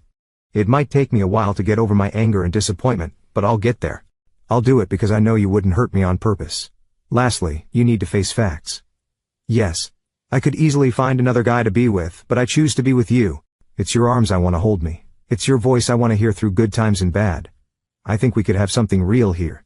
You seem to think you're not worthy of me. That's just not true. You're a good-looking guy who's even better on the inside. You don't know how lucky I feel to have you. Tommy, I found something in you I thought I'd lost forever. My dreams. If we keep going like this, we could have something I dreamed of as a little girl. I know there are no guarantees, but just the possibility that it could happen means a lot to me. I know sometimes my teasing bothers you. The longer we're together, the more you'll trust me. Until then, I'll try to stop. No, I interrupted. That's unfair to you. And besides, it doesn't always bother me. It's just that some days I get so down, I realize that, and I'm trying not to be so insecure. She smiled up at me and then kissed me. We'll have to do this together, baby. I need to be more aware of how you're feeling, and you need to work on being less jealous. We'll both need to work on making you less insecure. A smile spread across my face.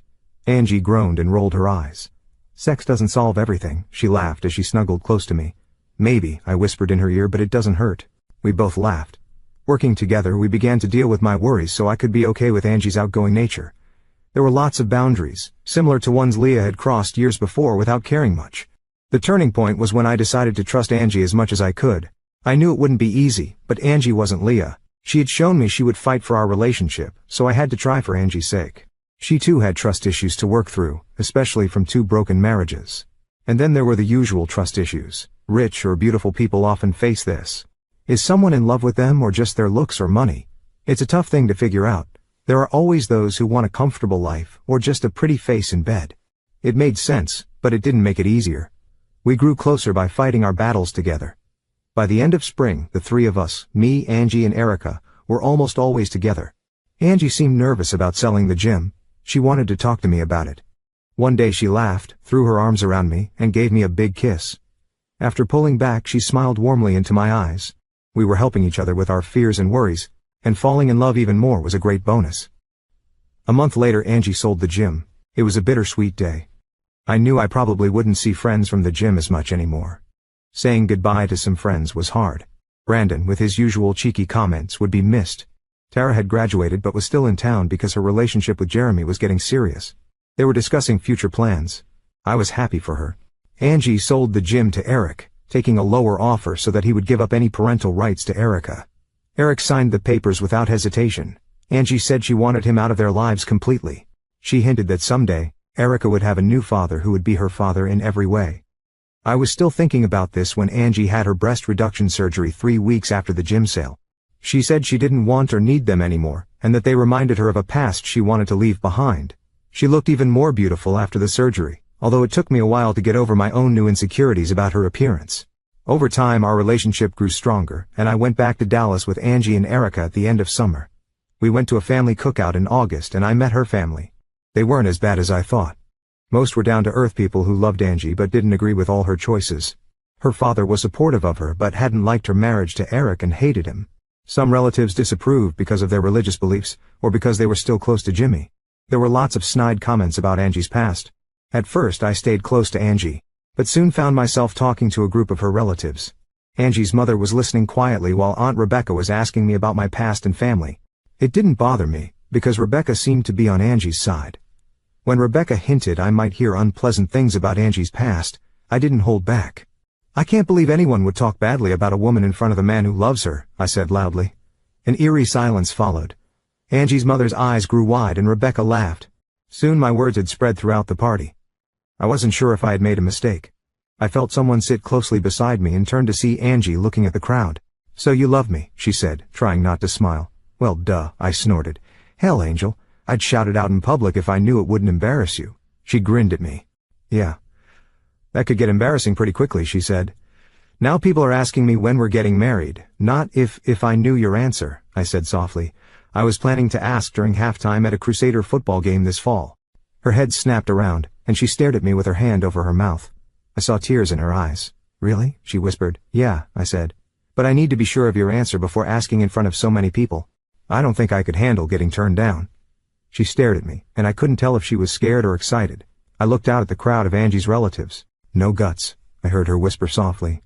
I could ask you here in front of your whole family and friends, but I'm scared your answer might cause problems with you and them. I wouldn't do that to you. What? You mean if I said no? Yeah, but it could be bad even if you said yes. After what I announced in public, I'm not really liked by some of them, your family, like I care, she said softly. I turned to look at her. She seemed deep in thought, trying to understand our talk. You do? Angel, I said gently. You do care. I turned back to the party and slowly pulled her close. I felt her soft hair as she rested her head on my shoulder. We sat quietly with my arm around her waist, her leaning into me. After a few silent minutes, she spoke. I guess you don't have a ring yet. No, I laughed. That huge rock you carry in your purse scared me. Maybe it's envy. She laughed and hid her face in my chest. I heard her sigh as she snuggled closer. So, I said nervously, would your answer be yes? She sat back and looked up at me. She smiled warmly. Well, you won't know unless you ask me. She moved closer so she could reach my ear. I felt her warm breath and then her soft lips as she kissed me gently. Then she whispered in my ear, chicken. We started laughing and I pulled her into my arms. We kissed deeply but briefly before I leaned back. I need to do something, I said, grinning. Yes, you do, she said seriously. And soon. I got up and left her laughing. I made my way through the crowd until I found him. He looked puzzled when I approached. Sir, I said, and saw he began to recognize me. I want to ask your permission to marry your daughter. You know you don't need it. It didn't matter the last 2 times. Yes, sir, I understand. But you're wrong. It does matter. It matters to her, and I think it matters to you too. So if I say no, you won't ask her. No. She's an adult and doesn't live with you anymore. So I'll ask her anyway. But your approval would mean a lot to her. And since it's important to her, it's important to me. He looked me up and down as if judging me. I hoped he would see this as a chance to fix things with his daughter, but I wasn't sure. Well, you got her to go back to school. Actually, sir, it was her choice. If she didn't want to do it, I couldn't have convinced her. Yeah, he said smiling. She can be stubborn, but I guess you helped. Maybe a little, I admitted. Well, if it means anything, you have my approval. Thank you, sir. Just one thing though, take care of my girl. If you hurt her like the last guy did, I'll come after you. You don't have to worry, sir. I could never hurt her. I'll protect them with my life. Hell, son, he said with a chuckle. I believe you. As I walked back to Angie, I saw a small crowd had gathered around her. Her mother and Aunt Rebecca stood beside her while she held Erica. Angie's mom had tears in her eyes, and her aunt was laughing at the surprised and slightly scared look on Angie's face. I stepped in front of her, took Erica from her, and put her on the ground beside me. I took Erica's hand in my left and Angie's hand in my right. Angie, I said with more confidence than I felt. I've loved you since the first time you told me to get off my butt and do 5 more reps. Mommy, Erica gasped. Bear. As I heard some laughs behind me, I realized the crowd was growing, but I continued. It was easy to fall in love with you because you're beautiful. But as I got to know you, I saw you're much more than that. You're the most amazing woman I've ever met. You're beautiful inside and out. I asked your father's permission to marry you. Angie, her mom, and her aunt all looked at her father in surprise. Well, I'll be damned, Aunt Rebecca whispered. I glanced back at him briefly and saw a satisfied smile on his face. Looking back at Angie, I cleared my throat. Angie, I'd be honored if you would marry me and let me become Erica's dad. Bear, said the little blonde girl beside me. I already got a dad. You're right, sweetheart, I said, looking into her big blue eyes. But maybe I could be another dad too. You're silly. She giggled, then thought, you can be Papa Bear. Well, Mama Bear, I said, looking back up at Angie. You said I'd have to ask to know your answer. I'm asking, will you marry me? Angie dropped to her knees in front of me and gave me a big kiss. I heard cheers and claps as we came up for air. So was that a yes? I asked, grinning. What do you think? She laughed. I need to hear it. Yes, Tom Swanson. Yes, I'll marry you. The rest of our time in Dallas was a blur. I only remember the happy looks Angie kept giving me as we left for the airport. Angie's dad gave her and Erica a big hug. I could see tears on Angie's face as she hugged him back. Thank you, said a soft voice beside me. I turned and saw Angie's mom standing with Aunt Rebecca. Her mom was a sweet but very quiet woman. Aunt Rebecca clearly was not. They needed that badly. Angie's mother kept talking. They can both be so stubborn sometimes. Watch your language, sis. Angie's aunt laughed. Both women chuckled and kissed me on the cheek. They each whispered, "Welcome to the family," as they hugged me goodbye. When we got back to Brownwood, I replaced Angie's fake ring with a real one. It wasn't a huge diamond, just 1 carat, but it was shiny and noticeable. Angie loved it. She said it was big enough to make her happy. She also joked it was big enough to keep other guys away. Then she told me the ring was very impressive. We got married in December in a small private ceremony at St. Catherine's Chapel. It was just family and a few friends because we had both been married before. We saved money on the wedding and spent more on a 2-week honeymoon in Hawaii. It surprised me, but Angie was right. Knowing she chose me as her husband eased my jealousy a lot. That realization, along with her reassurance that other people could look but not touch, made me feel secure. Slowly, I got comfortable with her being herself. December 2016, Brownwood. Thinking about that July 4th at 2.5 years ago, it feels like a prediction. This past year we've become a normal suburban family. I got promoted to senior network administrator. That means I handle big accounts and let others work nights and weekends. It works out well since Angie got her certification and is now a physical therapist assistant at Sacred Heart. She graduated and started the DPT program at St. Catherine's thanks to our new income. We recently bought a 2-story, 5-bedroom, 3-bathroom house. It's in the Twin Oaks area, about 5 blocks from Angie's first house. It's not the country club, but it's very nice. We turned one of the bedrooms into a private gym. I'm happy to say we used all the workout equipment in there. I still see Leah and Susie around Brownwood sometimes. Last I heard, Leah was still dating Theo. Their relationship is on and off. I also heard Leah lost some weight and joined a gym. I used to wonder if Eric ever flirted with her, or if they got together. I'm still trying to forget that thought. Susie married Bryce Hawthorne and became the trophy wife she wanted to be. Angie heard Susie brought some diseases home to him. I can't say I'm sorry because he deserved it. Whatever happened, it didn't change their lifestyle.